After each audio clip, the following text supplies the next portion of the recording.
With the Butt Kicker Gamer 2, what you see and what you hear is what you feel. Butt Kicker. The future is feeling. Hey there, I'm Nicholas Dubois, co-founder of Advanced Sim Racing. We are a Canadian company. So what we did here today is for a real petrol head. He's really passionate about cars, as you can see behind me. We did a turnkey solution for him based on his needs. We try to gather as much information as we can on our client, and like we did today, we install a D-box system, we install ultra-wide cube control steering wheel. We try to provide the best quality for your budget.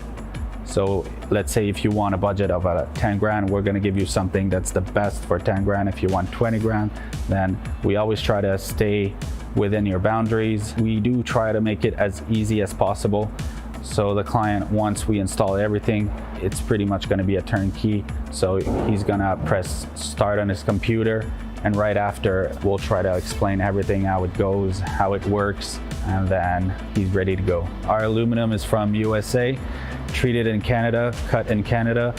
So we do sand all our aluminum piece just to make sure the powder coat sticks to it. And that's one of the reasons why we use powder coat, is to make sure you have the best aluminum finish in the industry. And our quality is beyond what you can get with any other competitors right now. We are really, really passionate about all the gear, all the cockpits, all the sim hardware, and that's why we want to create something that's really gonna reflect our passion into our product. Come visit us at advancedsimracing.com. You can always reach us if you have any questions. You can call us, you can text us, you can go on Facebook, like our page, ask us questions over there, and we'll make sure to answer every questions there is. We are very passionate about what we do, and we try to make it as easier for you to go into the sim racing world, because there's a lot of gear, there's a lot of options, but let us guide you through your process, and let's hope you'll be an Advanced Sim Racing customer.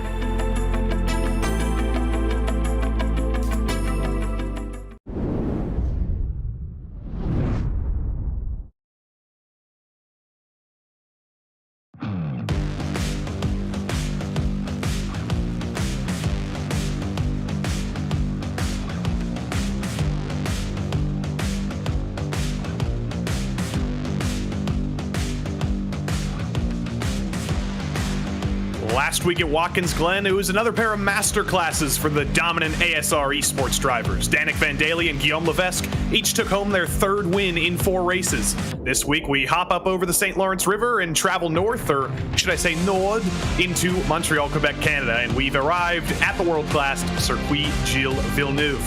Bienvenue and welcome to round 5 of the PRL GT series, where we will see GT3 fixed and GT3 sprint competition live from the virtual Circuit Gilles Villeneuve. Hi everybody, Joey Tevin here, super sub Justin Prince to my left, or my right, however that works, and Hugo Luis is behind the scenes. Justin, it's Montreal, it's high speeds, it's big curves, it's chicanes, and we're in Canada. What more could we ask for? Quite the challenge for this GT3 field, or these 2 GT3 fields, I should say.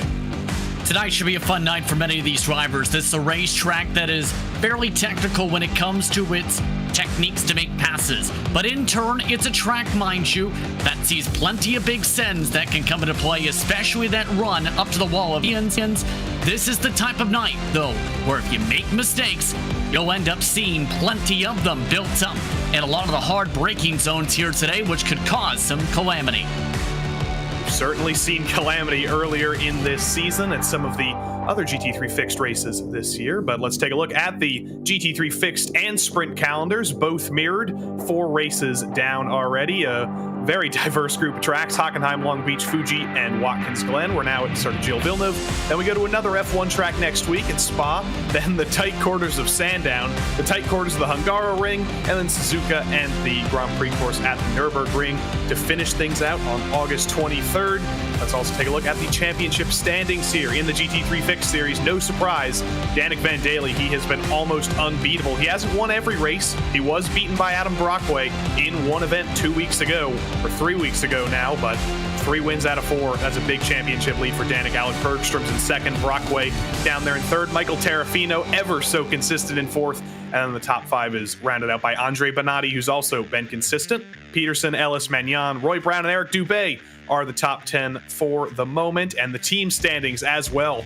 It's been Advanced Sim Racing winning all the races, but Yellow Stripe Motorsports, they have been so consistent with Adam Brockway and the rest of the gang. 240 points. Big lead over Team Beef, who have been consistent, but they just haven't had the race-winning speed in those Portillo's Ferraris. Then, of course, Advanced Sim Racing, We Race Esports, and VHR Racing 1 round out the top 5. Cloud Valve Racing is 6th. Lurt is 6th, but they could hop up the order tonight. I saw Fred Galini, who's pretty quick in practice, and then the Midnight Squad from Parabola is 8th, SRT Esport, and the other ASR Esports squad of the white team, that's Philippe Magnan, in 10th place. But now we cut into the first few minutes of qualifying, but first we must thank the sponsors who make everything possible here. Of course, before we go any further, VCO, the virtual competition organization, cannot overstate how much they're helping us here at RaceSpotTV and helping us out, bringing every single Precision Racing League broadcast to life this season. The coverage tonight is also brought to you by Advanced Sim Racing. Owned and operated by passionate sim racers, Advanced Sim Racing designs and builds the sturdiest and most durable aluminum profile racing simulation cockpits available in the market today. All PRL members also get a 5% discount on ASR products using the Precision5 coupon code. And if you forget that, it'll be on the top right of your screen all night, I can guarantee it. We're also brought to you by RaceLab apps here. RaceLab helps you to improve your driving skills. With modern overlays, race statistics, and native VR integration, you can get the best out of iRacing. Start using it now for free at racelab.app. We are also happy to thank ButtKicker. ButtKicker products provide an incredible immersion and realism to every game, feel every nuance, and truly put yourself in the driver's seat with the ButtKicker. And last but not least, as always, NinjaTrader. Ready to compete against the financial markets? Supporting over 60,000 users across the globe, NinjaTrader provides award-winning trading software and brokerage services. NinjaTrader is always free to use for advanced charting, backtesting, and trade simulation. Visit ninjatrader.com to get started with a risk-free trading simulator and start tracking your performance. I'm gonna say it, let's start tracking the performance of our drivers. That is such a good segue every week. It's like NinjaTrader was made to sponsor these broadcasts. Here's Danik Van Daly, the dominant driver of the season, going for win number 4 out of 5. But his first lap on the books now, hard on the brakes, into the final 2 corners, and he's coming to the line for his first lap here, Justin. And Van Daly amongst those with that group that has been so quick throughout the campaign. There's been a lot of experience built in when it comes to advanced sim racing across the platforms of sim racing as of late. Shouldn't be surprised to see Van Daly quickly to the top of the board early on. Keep an eye as well, though, on some of the other drivers already charging up to the top. Keep my eye on Eric Dubé in particular to try and battle it out in his Ferrari tonight with this Mercedes AMG. And of course, here in Canada, specifically in French Canada, this is a home race for so many drivers in the Precision Racing League. It's essentially a home race for the entire league as a whole. Danik Van Daly hails from Canada. Eric Dubé as well, if I'm not mistaken. I think Eric Luke as well, both Erics. But anyway, Baron Hilton hails from America. He's trying to put the Canadians down at their home race in that very, very bright pink car Ramrod BMW. Navigating through the first, or I should say the middle sequence of corners here. Baron currently down in 21st. Not the best first lap, but we'll see if Baron can improve here on this second lap. Yeah, Baron Hilton amongst those known so more when it comes to his oval speed, when it comes to the PRL's competitions. The road courses can be a bit of an adventure when it comes to Hilton. Looking pretty solid so far, though. Can say the same about Charles Sumner, who falls in that category, just a couple positions back of him. But still looking to charge up the board because this is a track where track position can be also valuable with how hard it can be to make your way from back to front. We'll see Baron Hilton tomorrow night at Pocono for the PRL NASCAR Truck Series after we are concluded tonight. Let's ride on board here with Ryan Chandler, the number 75. Pretty solid lap in 15th, now becomes 16th as Sean Duhamel jumps up into 12th. Lots of changes in this part of the timing. Spencer Semkowicz hops up into the top 10, and now Fred Galini hops up into pole. It's a Christmas tree on the side of your screen. Peterson jumps Peterson. Let's see, can Ryan Chandler follow him? No, he cannot. He cannot improve. He's going to stay in 20th after getting jumped by a whole host of drivers. And look who's up top, Fred Gallini.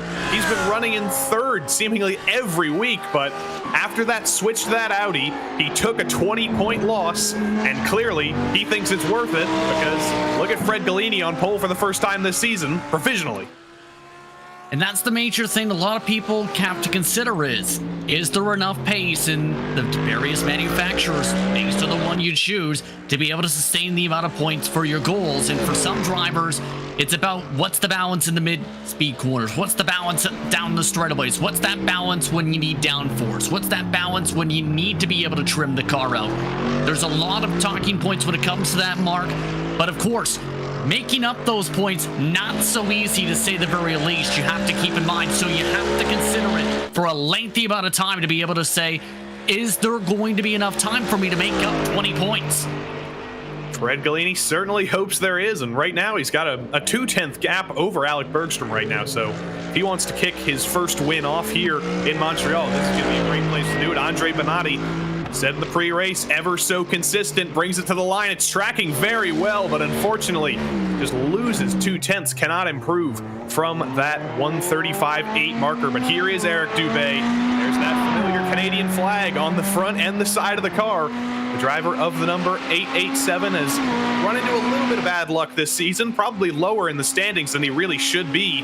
But YS Motorsports Ferrari, that multicolored motor vehicle, navigates through the final two corners here, turns 12 and 13, clobbers the curbs, keeps the car out of the wall of champions. Run to the line for Eric Dubé begins. He only needs 1/10 to hop onto that second row. Does he have it? Yes, he does, and he has enough to put it in third. So he jumps onto the second row, and he jumps Danik Vandaly as well. Eric Dubé up to third.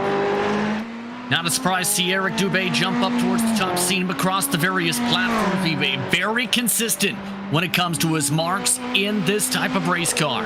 Compare that to a fellow Ferrari, Roy Brown, currently 12th on the board. That car taking a bit of a hot dog look with Portobello's hot dogs, Portillo's hot dogs, should say, tonight. Team beef hot dogs, Italian beeves. That is the plural of beef, by the way. What more could you want from the delicious car of Roy Brown here?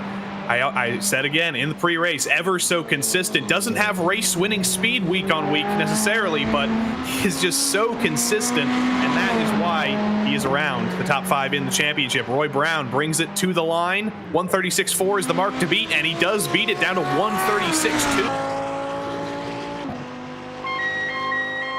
But clearly, guys are finding quite a bit of speed here in the dying minutes of the session. Fred Gallini's unable to improve, but here's Alec Bergstrom. He's got to make up 2/10, and he wants to jump Fred off a pole here. Looking very solid, just avoided the wall towards the wall of champions. Bergstrom, this will count for the lap after warming up the last time of the off-track. A 1:35.4, not an improvement.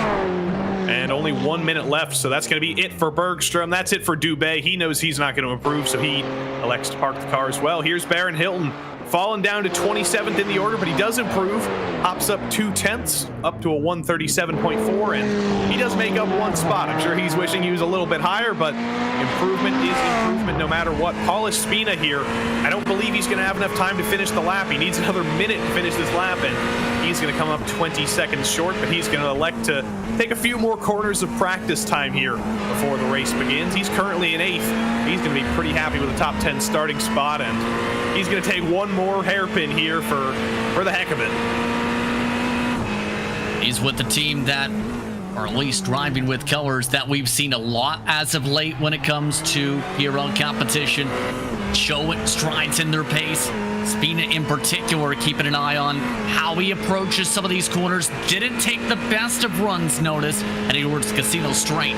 Might cost him a little bit of time, if anything. Might not be able to improve in the 136 because he's out of time. The clock kills off Paul Espina's lap, but the grid is set. Clock has ticked to 0. Let's take a look here. Fred Gallini, his first pole of the season. for Lurt, the Long Island race team. It's not their home race, but it's close enough to their home race, and he's alongside Alec Bergstrom in the second spot. Eric Dubé and Danik Vandalia, a pair of Canadians, round out the top four, and then Andre Bonatti and Adam Brockway are fifth and sixth. Then Michael Terrafino, the first of the Team Beef drivers, alongside Paul Espina, who couldn't quite finish that lap. Hugo Caputo and Roy Brown round out the top 10. Then it's a pair of Petersons, Dale Peterson and Dave Peterson, 11th and 12th. 13th is Spencer Semkwich, alongside Fred Galini's teammate, Sean Carmody. Then Kyle Strykars and Andrew Ellis, pair of Porsches, and Mark Feil and Blake Ziti round out the top 18, but we keep on going. Sean Duhamel, Baron Glover, Rodrigo Morales further down than he would have liked, and Ryan Chandler's 22nd, Glenn Vanko and Don Bowden, 23rd and 24th. Regan Chandler, the second of the two Chandlers, alongside Baron Hilton, Jean-Francois Champagne, Matthew Gagnon, Donald Olson, Brian Hoskins are the top 30. But it's a big field here tonight. Jim Fitzpatrick, David Boucher, Ryan Luna, Charles Sumner, Dan Fendick are the last drivers who set a qualifying lap, and Matias Arangua will start 32nd. He didn't get a lap on the board, and that will round out the 36-car field at Montreal tonight. Justin, it's a short-paced lap. Drivers aren't going to have a lot of time to heat up their tires, and things are about to get crazy with a big field, an almost street circuit, 104 degrees. We're almost going to get going here. Fairly hot when it comes to tonight's start, to say the very least, in the summertime here on I-16 2022 in Sim. But the major thing I'm keeping my eye on in particular, especially with Galini up towards the front on the pole tonight, he's in 11th in the points coming into this evening. And remember, had the DNF to start off the season. So is among those drivers who needs a solid run. He needs to nail this start from the get-go and hold off drivers like Bergstrom, who is in second in the points entering tonight. The iRacing Porsche pace car looks like it has pulled off from the head of the grid, and the ever so short formation lap begins now here at Montreal. Fred Galini, his first pole of the season, alongside Alec Bergstrom, who seems to always qualify second as well. I believe he has one pole this season, but Alec Bergstrom always up there, ever so consistent. A little bit of bookkeeping before the start. Couple of penalties given out from Watkins Glen last week. No grid penalties, just a couple of 5-point minor incident penalties. Sean Carmody, Andrew Ellis got 5 points docked from their championship runs, and Jean-Francois Champagne is 10 points down after last week. But we are ready to move on. We're ready to go racing here at Montreal. The field of 36 navigates through the tricky chicane at low speed. Wait until you see them do it at high speed. The green flag's out, and Fred Galini's already going here. We're green at Montreal. Nice clean run into the opening corners for the most part, and Galini exactly how he needed it to go. Get himself single file, get settled on in as the rest of the pack tries to do the same. Only 34 cars took to the start. Looks like Matias Arangua did not take to the start, and somebody else in the back of the field, unfortunately, will not be with us for the race. But clean, very much through the field, almost all the way through the field. We got side-by-side here. That's Roy Brown and Paul Espina, side-by-side almost through the second of these two chicanes, but they sort that out. Paul Espina's going to stay ahead of Roy Brown, and now he sets his eyes forward on the similarly liveried car of Michael Terrafino as Danik Vandalia takes a peek to the outside of Eric Dubé. Not able to do anything, though, but that Mercedes is all over the back of Dubé. Let's see, does Danik Vandalia make the move here into the hairpin on lap one? Dubé defends to the inside. Danik's going to have to do it the hard way. He got a long way around, and he clips the grass, and you cannot get a car slowed down with two wheels on the grass. Danik Vandalia probably thinking he got squeezed a little bit there, and he's fallen to sixth. There was definitely a bit of a squeeze there on Vandalia, and that is costly when it comes to the track position early going. No damage, though, as he nearly gets squished again with Adam Brockway trying to hold on defense. And it seemed like the chance was there. It just was a little too tight at that time of the race to be able to squeeze through with that hole on the opening lap. This is the deepest in the field I think I've ever seen Danik Vandalia. So he's got a very big task to move his way forward. He is getting aggressive. He wants to make the move on Adam Brockway. Looks to the inside, to the outside. Cannot make it work. He almost gets the bumper put to him by Michael Terrafino. In the depths of the field is Danik Vandalia. For a lot of drivers, sixth place would not be considered the depth of the field, but Danik Vandalia much more used to being higher up in the order. We'll see how he can take on some of these drivers he's not necessarily used to racing, as Paul Espina once again takes a peek at Michael Terrafino, but there's no way he can make that move into turn 6. He's going to set his sights on him again, coming into turn 8 here. Been in one of the eSport Racing Team cars right now, just trying to build up the momentum, and that's the tough thing. You get locked into these smaller groups such as this that will start to form. Starts off with packs of 8 or 9, then groups of 3 or 4. It takes some time, but eventually the pack does spread itself out. Vandalia, by the way, outside, making it work pretty well against Brockway. Brockway, though, able to use the shorter distance to defend for now. Clips the grass again at a different place. That's not really a corner. It's turn 11 if you ask some people. But Danik Vandalia does get a great exit down the back straight. He's going to peek to the inside of Brockway, but thinks better of it. Gets back in line, gets a little more draft, and he is going to go for the move after all. Under braking into turn 12, and Danik Vandalia is clear of Adam Brockway. He's up into the top 5. He's got a lot of work to do to get up to the lead pack here.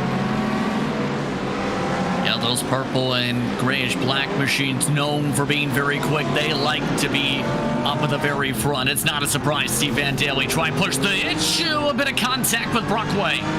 That's the second time in 2 laps that Danik Vandalia's almost been turned there at turn 2. I wonder if that's just a difference in braking distances, a difference in line. I don't know, but dangerous stuff there for Adam Brockway and Danik Vandalia, who now you can just see the speed difference. He's caught up to Andre Bonatti in the space of about 3 corners, rounding turn 7. Danik Vandalia is a very, very hungry driver. He's going to be to the back of Andre Bonatti here. Likely not going to be able to go for a move in turn 8, but the hairpin's been his favorite spot. Let's see if he does it again. Wouldn't be surprised to see it, or he can bump and run the driver in front as the apology goes over the radio on Benetti. To Benetti, should say. Vandalia is very quick, though. He's got a lot of downforce, it looks like, for these corners, the mid speeds. Through the hairpin, he's been making the outside work, but he gets a little bit loose on the exit. Gonna have the optimal run here down the straight, and I think it is just a matter of time until he blows by Andre Bonatti here. But look at this. It looks like a pace lap, 2x2. Down the back straight is Terrafino now trying to pounce on Brockway as Danik Vandalia gets to the outside of Andre Bonatti here. Under braking, Paul Espina looks at a dive in the background. Side by side, Danik Vandalia gets through. Paul Espina doesn't. That was not the best position for Espina to be side by side in, mind you, as Roy Brown looks to go around the outside. This is a major chance for some drivers to make some cuts. That's a little bit too dangerous behind them as you see things settle up with Brockway. Hugo Caputo now gets through Paul Espina and Roy Brown. I wonder if them two came together in turns 1 and 2, because Hugo Caputo has driven through both of them up into 8th place now, as Dave Peterson, the other Peterson, is on the attack now. We got a little bit of a train of Ferraris here for the last couple spots in the top 10. Espina seems to be falling through the order here, and Peterson wants another top 10. Just a little bit loose on throttle as well there. This is a track where it can get a bit slippery on the grip. Just needed to be waiting for the right marks. Those passing zones we've seen throughout the race so far today. Then go up to turn 10, the run up the Casino Straight are the prime opportunities to do so. The rest of them is a little bit squeaky to be able to make your way through. You see the inside move.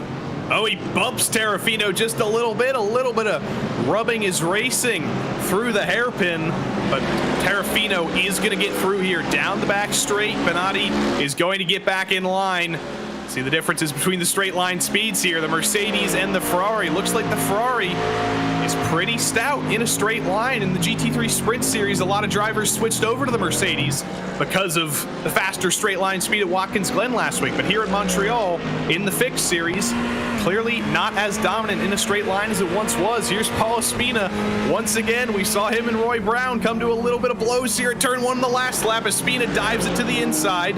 Brown's line was the outside, becomes the inside, now becomes the outside again. We've got a huge train here from about 11th place, 8th place actually, down to about 17th. Was about to say, when it comes to this train, a bit of trouble. Rodrigo Morales down at the back of the field has been spun around. That's at the inside of turn 2. Take a look at what happened with Rodrigo as Baron Hilton gets through now. Rodrigo, I remember a couple weeks ago at Fuji, he was so fast, and it's just not worked out tonight. Just overcooks it into turn 1. He was too fast there. Simple as that, and what a dangerous rejoin. Oh my gosh, as he tried to slur himself around and loop himself around, he nearly collected 2 or 3 different cars there. As another car's around More and trouble. Regan Chandler. Regan Chandler in the Lamborghini has spun. I think that's out of turn 7. A lot of trouble here. It's only been 8 minutes, but some drivers clearly struggling. Maybe with the heat, maybe with the tires. Who knows what's going on? But now this battle rages on. Hugo Caputo got through Roy Brown and Paul Espina a few laps ago, but they want to make that a temporary thing. Roy Brown closes up to the back. Espina does as well. The Ferraris have been decent in a straight line, but how are they in the draft? Let's take a look at what happened to Regan Chandler. Yep, exactly what I thought. Out of turn 7. Just talked about it. It's so easy if you go through the gears, just line up the back tires and cook them up. Sean Carmody coming on in, or the 40 should say. Sean Carmody, the first scheduled pit stopper. Like I said, it's only been 9 minutes, so this is an early stop, but if he thinks he can make it to the end, if he thinks he can get out of traffic, we'll see if Carmody can pull anything off there. As this train continues, I almost wonder, is this why Sean Carmody came in? He wanted to get out of this train, and does he think he can jump all these guys? Can he make it 26 minutes to the end? I think there was damage too on the car, if I noticed right, and I wonder if it has something to do with the train you're looking at now. Some of the drivers in this train have picked up some significant left front damage. Looks like quite a few drivers. You are right, with a little bit of left front damage, a lot of crunching. We've seen quite a bit of crunching. There we go. That's Spencer Semkowicz. Such a promising qualifying for Semkowicz, and now he's going to fall, I think, out of the top 20 here. Falls to 18th, now to 19th, and Ryan Chandler behind might bump him down to 20th place. I can't tell if that's the livery of that Parabola car or if Semkowicz has heavy front end damage. He seems a little bit uncomfortable as Ryan Chandler gets loose out of the corner. They're going to be side by side here for 20th. Let's see if Semkowicz is damaged at all on the straight. Semkowicz looks to be clean here, but the main thing is they're dead even on the speed. The tough thing is the braking zone, and it looks like Ryan Chandler just had to give it up at the last moment. Chandler determines that fighting for 19th, you probably don't need to fight that hard. He'll just let Spencer Semkowicz go by here, and Semkowicz will be spared from falling out of the top 20. Sean Duhamel, Mark Feil, battles raging all the way through this train here. This is the battle for 16th, Ferrari versus BMW. Dale Peterson up ahead in another Ferrari. Mark Feil for Cloud Valve Racing looks pretty solid here through the S's, but seems very, very difficult, Justin, to make a pass, especially when all these drivers are in a train like this. Well, it's essentially a street course, right? Because remember, this was originally the spot where Montreal had the Expo held here back in the 1960s/70s. And in turn, this is a really difficult track to be able to get the full space to make a dive in outside of those primary zones we talked about, where it's all down to your confidence out of the brakes. The rest of the portion of the track are very technical to be able to get yourself in position to make a dive like this one for Andrew Ellis. Andrew Ellis takes a peek to the inside of Kyle Strykars, spooks him a little bit to the outside, but not able to make the move. And Strykars is actually going to get the optimal exit here down the back straight, which is going to put Andrew Ellis under pressure from Dave Peterson here. Down the back straight here, the casino straight. You can't see the casino in this shot, but it is there on the right side. And Ellis able to defend here. Peterson not able to go for the move through turns 12 and 13. Down the front straight once more. 23 minutes to go here. The battles rage on. Up front, Fred Gallini's pulled quite a big gap, but the battle for these last spots in the top 10, this is where all the action is. Yeah, you see how many different drivers are trying to compromise lines there, or rather are taking compromised lines, albeit it's where they're trying to do it while trying to defend aggressively hard, such as the 7 car up in front, or whether it's Ellis trying to send it so hard, he tries to build up an opportunity while mistiming the brakes. You see just a little bit deeper, a little bit harder, and a difference of the brake bias helps him close up that extra half a car length, but loses it because he was quicker on entry, has to let it roll more on exit. Ellis playing the casino game at Montreal, trying to figure out when he can roll the dice and get by Kyle Strykars through turns 8 and 9. Little bit of a clobber of the curb, almost loses it off the secondary curb there in turn 9. I don't think Ellis is going to be close enough to make a move into the hairpin here unless he goes for something drastic, and he does not. He sticks back, tries to get a better exit than he did on the previous lap, and he's going to have to stick behind Kyle Strykars once more. The run down the casino straight again. It's Porsche versus Porsche. Same setups here in a fixed series. It's going to come down to the draft here. Comfortability in turn width setup absolutely when it comes to the fixed side of the card tonight. Ellis not close enough for a send, but again, trying to go deeper on these brakes, taking it a little bit more smoother, trying to stay away from those sausage curbs to stay away from disrupting the car. But the tough thing about that is, even with the cut of the curb there from Kyle, that did give him time. Battle for 28th, meanwhile, is fighting very aggressively with it being 28th. Yeah, this is quite literally the battle for last, but drivers fighting for every position on track, as I believe that's Rodrigo Morales peeling off into the pits in the background. Baron Hilton now takes the lead of this little pack, and yes, that was Rodrigo. The number 223 Mercedes does elect to bring it down pit road with 21 minutes to go.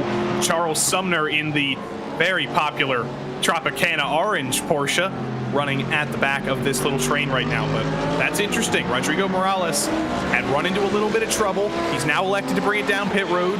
He's the second driver to make a legitimate pit stop, and these drivers have to start thinking strategy soon, don't they? Yeah, and usually the strategy I've seen in many cases is try to run the tank dry, go for as quick of a pit stop as you can. 11 seconds just about for Morales, for comparison's sake, to Grimodi, who took a 9-second stop. And that's the major thing, right? Being able to make sure your car's as light as it is to be able to be quick at the very end, but also making sure you take enough gas to make it to the end without having to save fuel for the final few minutes on the clock. Paul Espina still looking at the back of Hugo Caputo's Mercedes. He's not been able to find a way by here.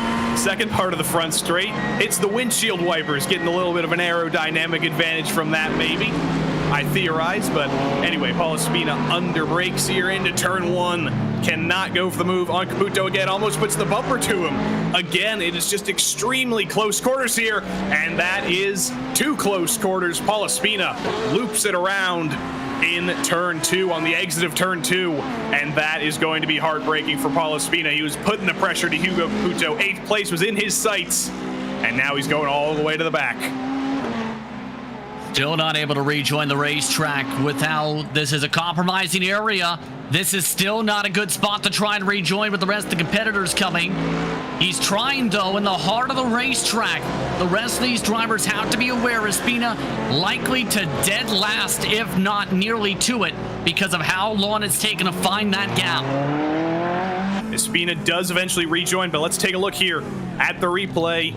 Paul Espina out of turn 2, and oh, is there a little bit of contact there? Definitely some contact. I think the opening was there to try, but the main thing is, I don't think it's necessarily a full-on attempt that was built up there.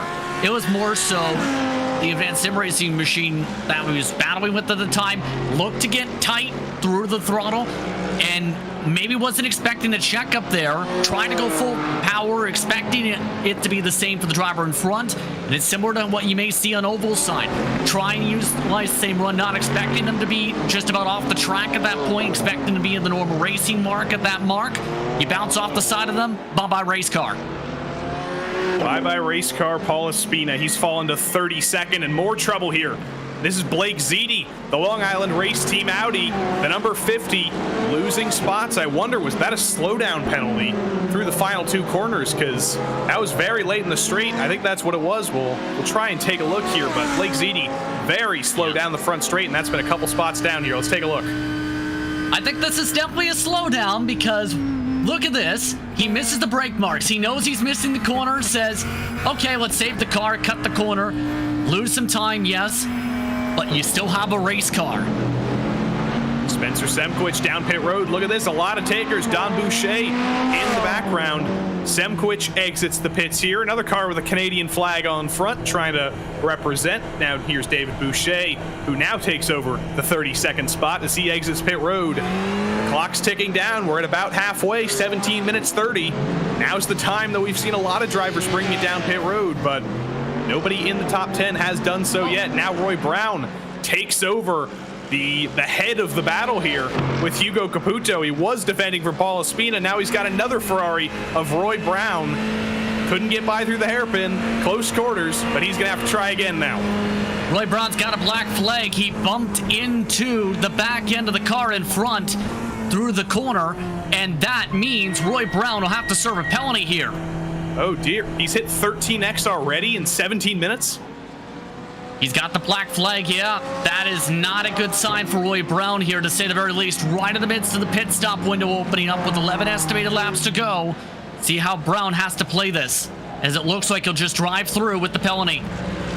That is a disaster for Roy Brown to hit the incident limit this early, and now he only has 4 more incident points to play with before a full disqualification, so that's going to be a whole new kind of race for Roy Brown to navigate through here.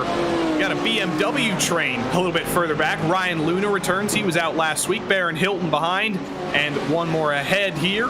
Ryan Luna now takes the last spot in the top 20, as I believe Sean Duhamel's brought it down pit road. You can see that orange Ferrari in the background. Matthew Gagnon as well. We've got a lot of takers, but still nobody really in the top 10 except for Andrew Ellis. Yeah, it's about halfway to the race, so not a surprise to see a lot of drivers mid-pack attempt it. A little near contact, though. This is one of the drivers you're on board with who is trying the alternate strategy of going for the fuel stop early on in this one. 22nd on the racetrack currently, but amongst those who will pit third in that strategy, a fair bit behind Andrew Ellis and Hugo Caputo. Danik Van Daly brings it down pit road. Here we go, the first taker of the leaders. Danik, a few seconds down from the lead. I believe the gap was about 7 seconds between first down to him in fourth, so he's trying to do anything to get back up there on the podium. He's going to bring it down pit road, a very, very lonely pit road. He's got Regan Chandler. Actually, forgive me, that's not Regan Chandler. That's one of the other blue Lamborghinis behind him. And here comes Mark Feil. Here comes Dave Peterson. And look at the car behind. That's Roy Brown. He's finally able to make a real pit stop after taking that drive-through. That's a good sign that he might still be on for a top 12 or a top 15 here, but he is definitely wishing he had one less pit stop in the tank. I think so, absolutely, because it's a race killer in terms of the track position by at least 10-15 positions. And he'll also have to basically race the rest of the way on eggshells to make sure he doesn't cross into this qualification mark potentially in this one. Meanwhile, this 50 car has had some disastrous past few laps. He's looked very loose. He still wants to make passes, though. Blake Ziti amongst those who will pit, passing by Brian Hoskins. Blake Ziti gets by Brian Hoskins there. No slowdown in the chicane that time, and Ziti now sets his sights forward. Sean Duhamel is the next car for Baked Ziti to take on. But there's a few car lengths there, about 10 or so as they go under braking here into turn 6. There is quite a bit of a train up ahead. Sean Duhamel is behind that BMW train. Sean Carmody's in that same train, so I don't think Ziti will have any trouble catching up to the back of this, but making a move, especially when it's on a Ferrari, has been tougher. And speaking of Ferraris, here comes Eric Dubé from the top 3. Dubé quietly has been holding on to that spot throughout this entire run. Your top 3 now on the track, Galini, Bergstrom, and Terrafino trying to go as far as they can on this tank. It's going to be tight, though, on the mileage. Just that touch bit, but will save him time in the pit lane by at least a few seconds here, especially in the battles such as this one. Keeping my eye in particular on Van Daly, who wants to try and gain a lot of ground. Not going to be able to gain too much of it, though, I don't think. Here comes Donald Olson down pit road. He was battling with Hugo Caputo, who has already made his stop. But I think Hugo's gotten a slowdown in the chicane. I just saw him going very, very slowly. Yep, there he is, very, very slow through the runoff there at the chicane. And Hugo Caputo has to serve a slowdown. That's going to keep him behind Dave Peterson.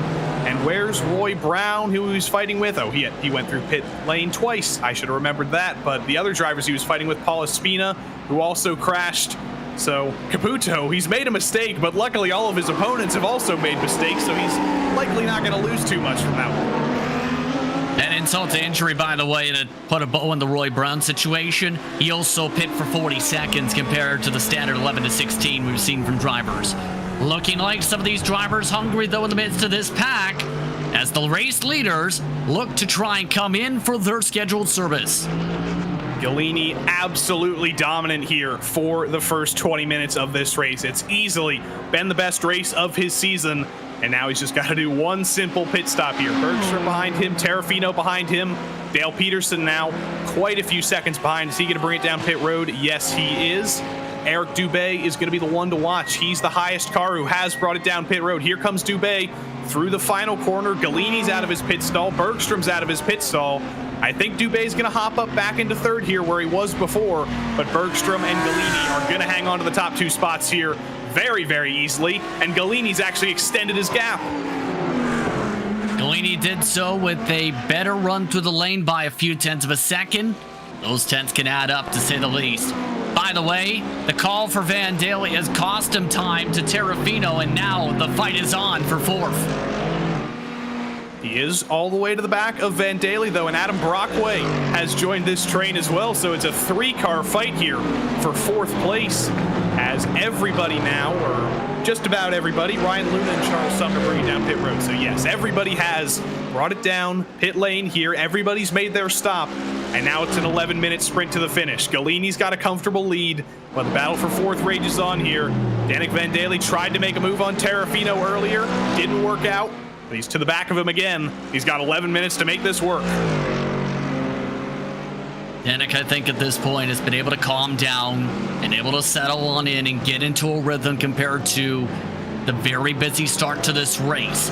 At this point, I think Danik knows that the chance for the win's out of the question. Likely would be one of the slower points tallies of the season, potentially as the drop, or at least in the conversation of it.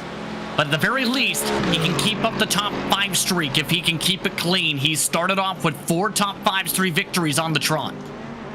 That's got to be a pretty good season if your worst result is 5th. I think his second worst result is 2nd. So first, second, 5th. That's about as good of a season as you can ask for. Yeah, and that's the type of consistency that wins you championships.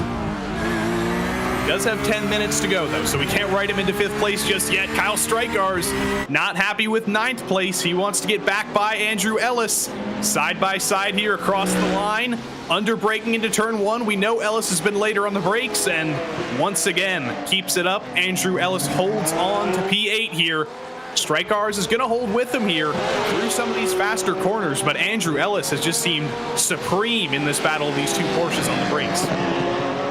The amount of times I've seen drivers try and defend to the outside line in through 1 and 2 has been a trouble spot, I think, because when it comes to the run through Senna, just that second part of the corner, in through turn 2, if you take it too shallow, it's so easy to just slip up and go up that half a lane to a full lane and a half in some cases. And that's cost both drivers in the battle so much time trying to hold on there. So you have to be smart in terms of that defense right now and make sure you try and find a way to mitigate that potential of loss on that slide up. Kyle Strykar's has stuck to the back of Andrew Ellis very well here, but under braking into the hairpin, they do close up just a little bit. Strykar's has found a good braking point there, but now down the back straight again, down the casino straight. The draft doesn't seem to have been too effective for the majority of this race so far, but Kyle Strykar's hoping and praying that Porsche-shaped hole in the air can pull him forward just a little bit, and doesn't seem to be doing very much. Yeah, I think they're just about dead even when it comes to this car, and when it comes to their average pace, it's just down to the driver at this point. Striker's has to make sure not to burn up the tires. He gained 3/10 last time by to get the chance on LS4. He's lost half a second back trying to make the move. Keep in mind, in through Senna, just in one set of corners alone. Kyle Streichars took a little bit of a bite out of the tires at the Wall of Champions there. Didn't get any damage from it. He got away with it, but he got close, and we've seen drivers hit that wall so many times before. If Kyle Streichars pushes too hard, I think he could find himself with an appointment at the Wall of Champions, but he's fallen back now. Gap between him and Ellis expanding to about a full second. If you're Kyle Streichars, are you trying to get back on the attack here? Are you wringing the neck of this car? Or do you think Andrew Ellis is probably quicker here, and you might as well just tone it down just a little bit? As who's not toning it down a little bit? Danik Van Daly still trying to go for the move on Terrafino. Just like that other battle, unable to make the move. Just not been able to get close enough. He's plateaued compared to some of his fellow drivers, compared to what he was at the start of the race. Might have used up a little bit of the tires in that battle to charge through. Just a matter right now of get the points finish. If the opportunity presents itself, I think we see Van Daly absolutely go for the hole. But right now, if you want to win the championship, you have to think big picture here and try and keep it clean. You don't want to end up in a flurry of sparks to end off the race instead. Turn 2, Danik Van Daly seems so strong through turn 2 there. He catches up all the way to the back of Terrafino, just closes that gap up incredibly on that inside line, but then he just loses it through the second half of the lap. He's got to figure out, what can I do? What do I need to change? How do I get by Terrafino here? We can't run in this train this whole time as Terrafino kicks up just a little bit of grass. Is that a sign that Terrafino's feeling a little bit of pressure here? He's made no mistakes tonight. He's made little to no mistakes all season from what I can remember. But the ultimate pressure is coming from Danik Van Daly, and he's got to hold on to this for 6 whole more minutes. Just has been able to hold on to the pressure very strongly in through Sector 2 in particular. He's kept it just about dead even to Van Daly, but I think Van Daly is slowly but surely chipping away. Going a little bit longer in the roll into the brakes. He's just having the issue right now of keeping it close, because the closer he gets, the more he has to make sure he doesn't hit Terrafino, and whenever he's had to correct himself from bumping the 94 or getting close to it, that's where he's lost all the time he gains. Van Daly has so far. Let's watch under braking here, or on exit rather, through the chicane. Does Terrafino go all the way out to the wall again? No, he's a little bit more conservative that time. It's Danik Van Daly who almost drives it out into the wall with a little bit of a wiggle as he hops the curb. Same order they were on the lap previous, same gap as it was on the lap previous. And as these two fight, the gap expands up to Eric Dubé, who's now in a very comfortable third place. He's got 3 seconds, 5 seconds up ahead, and 3 seconds behind. It's going to be an easy third place for him if he makes no mistakes, but it's not going to be an easy fourth place for Michael Terrafino, because he still has four laps left to go by my calculations. Danik Van Daly's not going anywhere, but if it's any solace, he has not really been able to make the move. He's got 5 more minutes to try. Oh, a little bit loose, though, as Terrafino going to the gas. Bit of traffic, bet him some dirty air and some of the aero wash. It is a bit of a factor in some cases when it comes to the racing. In the fixed competition, not usually the focal point, though. Van Daly watches the scrape for Terrafino to the back end. Terrafino starting to become rattled. Under braking into the hairpin again. This has been Danik Van Daly's favorite spot, but not close enough once more to go for the lunge. This is where he's struggled on exit of the hairpin, and again, he's trying to set something up, and it just is not working. Gap now expands 0.6 of a second down the casino straight. I don't know what he can change here. I don't know what he can do on the exit of that hairpin, because what he's doing is not working on the run down the straight, and that's really where he needs to be strong to make this move. Looking almost like the strength of the car more so when it comes to Ferrari on these corner exits out of the hard braking zones with the grip compared to what Van Daly has right now. Van Daly just continues to be better under braking, though a little bit of a loop nearly. Just got a little bit too hard on the brakes through the corner. 2 Looks like that might have been a little bit of a blessing in disguise, because on recovery, he did very well to recover that in the exit of the corner, and he has caught back up to the back of Terrafino. But it's just that snake again through these tight portions of the track, single groove almost through these S's. Look a little bit further back here. We've had a loop around Sean Carmody and Blake Ziti. Blake Ziti's around. Sean Carmody's in the pits. I wonder, was there teammate-on-teammate contact there between Carmody and Ziti? I think Carmody might not have been able to make it on fuel. It was more so, I think, Ziti's mistake in that circumstance. Not what you want at the end of the race, we'll say that, because that is a lot of spots on the table you're losing in terms of points, in terms of confidence. It rattles you potentially for the next race. It's hard to forget when you, in the final few moments, have this happen. So no contact. Carmody does bring it down pit road, like you said. Probably didn't think he could make it on fuel. And then Ziti just noses it into the wall. I wonder, was that a little bit of target fixation? Was his braking zone thrown off by the fact that his teammate didn't brake as he was going into the pits? Might have been a little bit of column A, a little bit of column B in that case. Remember, Ziti missed the braking zone in the same section once before. That time just looked a little too deep. 2 laps to go. White flag next time by for Fred Gallini and for the rest of the gang. Michael Terrafino, little bit wide in 1, little bit loose on the exit of 2. Danik Van Daly is there. The pressure is as on as it's ever been into turn 5, or into turn 3 and 4 here, rather. We'll get to turn 5 in a few moments, but that purple Mercedes has just been glued to the back of this Ferrari, just hasn't been able to break this bubble and get any closer. Yeah, that bubble has to pop somehow. If you're Van Daly, you want to be able to get at least that one spot. Dubé is starting to crawl back towards them bit by bit as well. The tough matter in this circumstance, though, is Terrafino has just been stronger in the corners. Van Daly needs a mistake from. This section he's been pretty strong in. He's been able to get some of the toe with the draft, good on the braking in through turn 10, but it's been that exit that's really cost him any chance to be able to make a full-on dive by the time they get towards the Casino Straight. Casino Straight for the penultimate time. Danik Van Daly again, just that critical 0.3 of a second behind Terrafino, cannot get close enough. We'll see, does he think about a lunge into the chicane here? No, he is not going to be close enough. Fred Gallini up front's going to take the white flag here. Danik Van Daly makes it known that he is there, but he's got 1 more lap and he's got 13 more corners to try something. Has to be smart. Danik has to be very smart here when it comes to this. Way too far back for the move to be on the line. Terrafino has done a terrific job on the defense here. Bit of a slip up yet again, but no chance for Van Daly to be able to take advantage. Corners are running out for Michael Terrafino, or for Danik Van Daly rather. The corners are running out for Michael Terrafino as well, but that is a good thing for Michael because Danik's chances are going away with every single corner here through turns 6 and 7 for the final time. One of the best braking zones, one of the best passing zones on the track. Danik not able to make the move.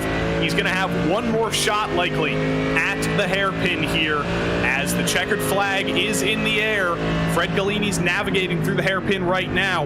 He will likely win his first race here. Don't want to call it before it happens, but here we go. Danik Van Daly in the draft of Terrafino down into Le Pingle, the hairpin for the final time. Is Danik going to send it? Yes, he is, but he's not going to be late enough on the brakes. He peeks to the inside, actually. I didn't think he was late enough on the brakes, but he spooked Terrafino into going wide.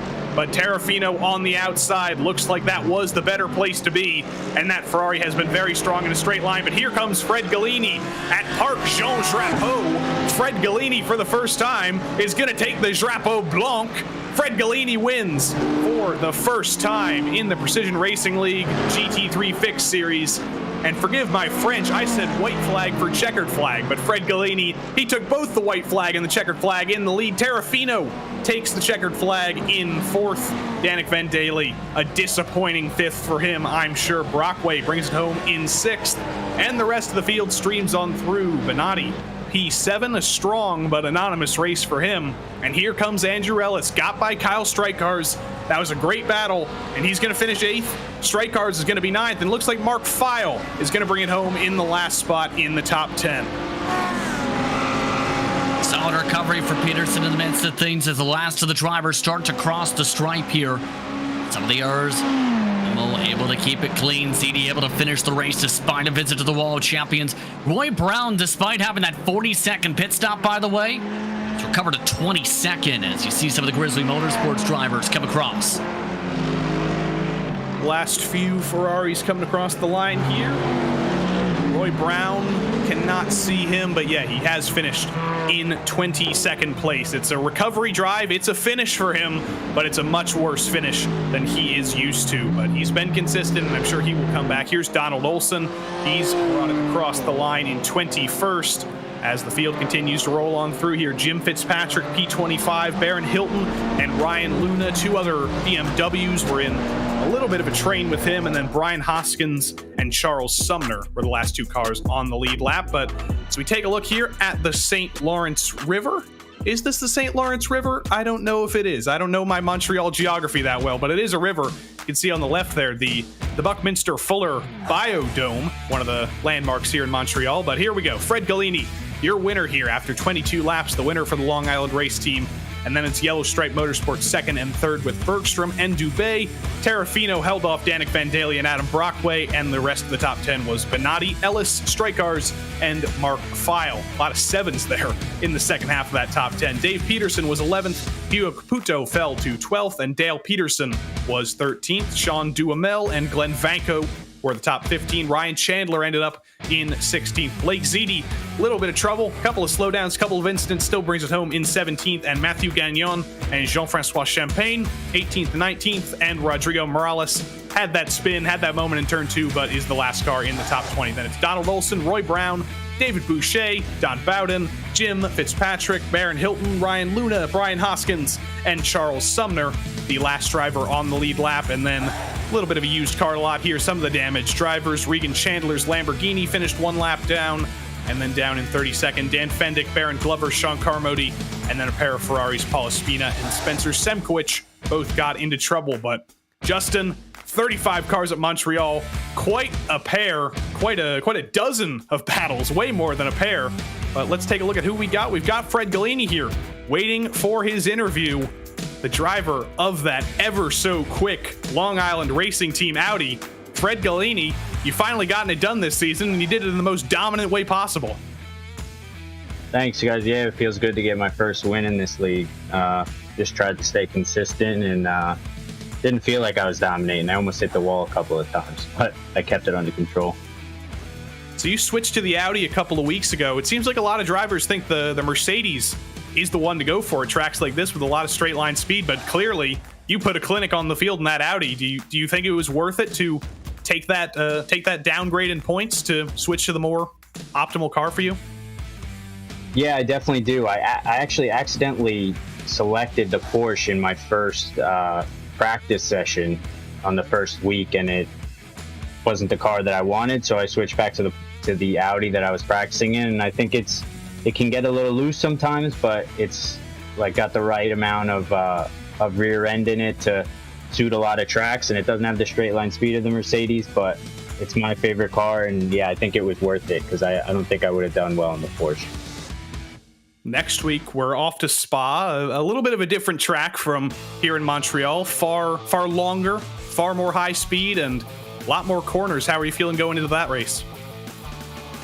I'm feeling good. I think the straight line speed of the Audi is not exceptional, but that whole second half of the lap is made for the Audi, I think, and it suits my driving style. So I'm excited for it, and we'll see what we can do.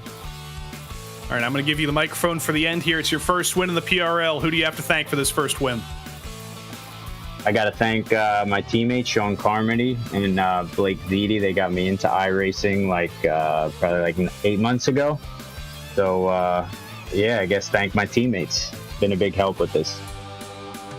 The rest of the field will be put on high alert. Long Island race team finally brings it down pit lane with a victory, and Fred Galini is the victor tonight. Congrats one more time, Fred. All right, next up, I believe we have our second place finisher, Alec Bergstrom. He's with Justin.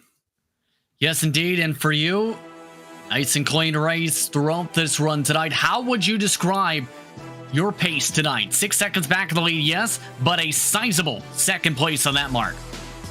Yeah, I thought my pace today was, it was solid. Definitely wasn't up there with Fred. He was far above the field today. I was really surprised by how, fast he was putting in laps. It almost was like quality lap after quality lap for him, but I thought my pace was okay. I'm definitely happy with the P2. Big championship points I'm going to gain on Danik, I noticed, which will be nice. Close that gap just a little bit, but also good team points for our team. It was 21 points, that difference coming into tonight, for reference sake. But what did you need to do differently, in your opinion, when thinking back a bit here, to try and keep up with that driver up at the front? Was it the car? Was it the track combination to yourself? What was the difference, Mark, you think that you wish you could change? I would probably say just a little more practice on the track. I think the car was okay. I just didn't have the confidence really to kind of throw it into each of the corners. I noticed myself backing off just because in a lot of the practices I would run, I would, touch the wall at the championship wall or whatever. I was making a lot of contact at the wall, so I really feel like I had to kind of throttle down a little bit and go about 90% that whole race. I couldn't really give it my all. The next race at Spa, we heard about the thoughts on the Audi when it came to your race winner. When it comes to your car, your thoughts on how it could fare out at Spa? Oh, I think I should be fighting for the win down there. I feel like I got some good pace already. For sure a podium. I'm being a little bold saying that, but I think I can fight for a win at Spa.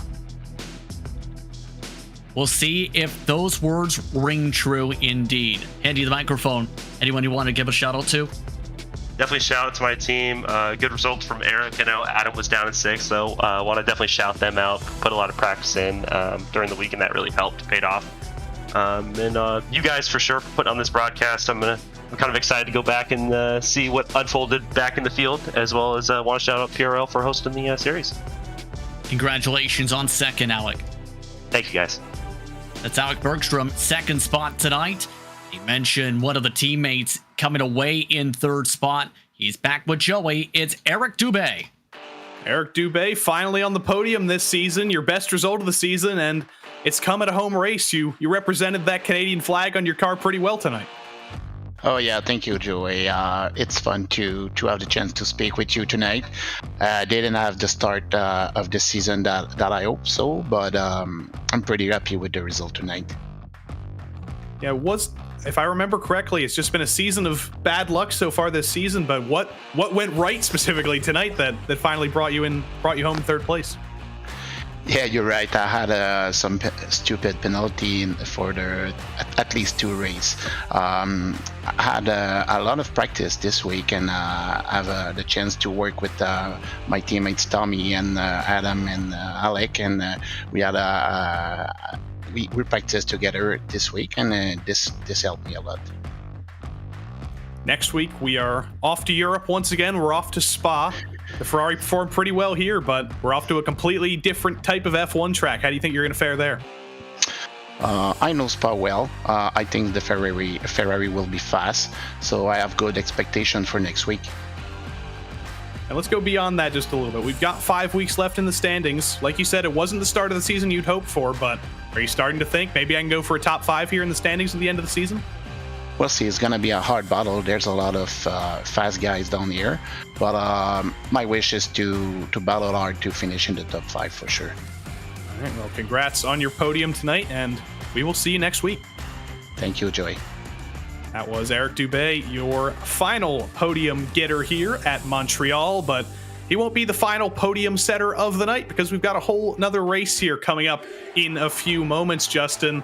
We just had a 35-minute fixed race, but somewhat strangely, the sprint race coming up next is actually going to be 5 minutes longer, but it's 5 more minutes of action. We've seen all through this season more cars, more trouble, more chaos, and there's 2 races with the pros and the AMs. And this sprint should be a battle for a lot of these drivers. You mentioned home track race. How about half the field are Canadians when it comes to the Sprint Series tonight. Plenty of them known for being able to be very quick at this racetrack in the past. Keep an eye on a lot of these competitors battling for the championship as well to try and duke it on out on their home circuit. Some of the top drivers in final practice, Joey, are the home track favorites. I think it's pretty fitting that the booth is half Canadian too tonight. Yes, indeed, it can be the same when it comes to that. It should be a fun battle. I'm keeping my eye in particular on a lot of these drivers, like Jonathan Wager has looked very quick, a Canadian. Guillaume Levaillé, a Canadian, also home province. Ryan Patrick, he is amongst those who are the non-Canadians up towards the front of the practice in the AM side. The pace is there for our drivers in the 134s. It should be a flying fast race. And here are the GT3 Sprint Series Pro standings. Guillaume Levesque, I mentioned him in that intro because he has been so dominant. It's been an interesting season. The first race of the season, he wasn't completely dominant, and then he beat everybody at Long Beach by doing a zero stop. He saved enough fuel. Then he had a triumphant duel with Moises Caraballo at Fuji, won that one, and then he also won last week at Watkins Glen. So it's turned into a fantastic start to the season for Guillaume Levesque, and he's got a 30-point lead over Moises Caraballo for that reason. Vincent Trepanier is in third, and Andrew Waring had the race of his season last week at Watkins Glen. He's in fourth, only 3 points behind Trepanier. Hartman as well. He's gone under the radar, but he's been consistent, and he is fifth. Diego Morales is sixth. Mark McDonald had a great race last week as well, as did Horvath, as did Becker, as did Mitchell Ian Green. So a lot of drivers who did especially well last week are now up in the top 10 in the pro standings. But the AM standings, Ryan Patrick might have won last week, but Nick McLaughlin, he won the first 3 rounds, so he's got quite a large lead here. He's followed by Kwok Nin, about 21 points behind. Clayton Ham has been consistent. Caleb Lehman's been consistent. Corey Precker has been very solid here in the AM class. And Miguel Angel Fonseca, he's been quick, but he's just had some bad luck. Hasn't been on the podium these past couple rounds, and he's fallen down to 7th. Robert Ridgway adapting to these GT3 cars. He's in 8th, and then Matt Hilton and Christopher Rhines are the top 10 here in AM. And let's take a look at the team standings as well. Pro and AM. No surprise in Pro. It's the ASR Esports Chrome squad. Big lead over the Precision Racing Esports guys. Then Evolve Sim Sports, Lunatic Indy Autosport Racing, and Rust Racing are the top 5 of the pros. And then in AM, Lunatic Martin Sports Racing, followed by YS Motorsports, Lunatic Moonlight Speed Racing, the final Lunatic squad, I should say, then the SRT Esport Blue squad, and Flying Husky Racing, ever present. They're hanging on to the last spot in the top 5 in the team standings. But let's take a look here. Now that the session is rolling, 7 minutes 45 left in qualifying. Here is one of the Flying Huskies. 7 minutes 40 to go. Phil Amaro here at Montreal. He's on a lap now. And it's about that consistency we talked about, but when it comes to the sprint side, these drivers have the same incident limits to keep an eye on. The Flying Husky Racing Machine looking to showcase that speed difference we've seen compared to what we've seen with the Fixed Series race. About 1 second a lap quicker, in fact 2 seconds some drivers across the field. But remember, 50% the fuel limit, so expect a pit stop in this race or just past the halfway mark. For some of these drivers, you want the track position to be able to do so though, and be able to be up at the front to battle for the race victory today. Still no laps set yet, but here we are 7 minutes into the session. Laps are around 1 minute 35, so we should start seeing times streaming in here. Phil Amaro, I believe he's going to be the first car to cross the line here. So the number 25, the Flying Husky BMW here, under braking through turns 12 and 13. And Amaro is going to set the pace. No, he's not. Nick Horvath sets the pace originally.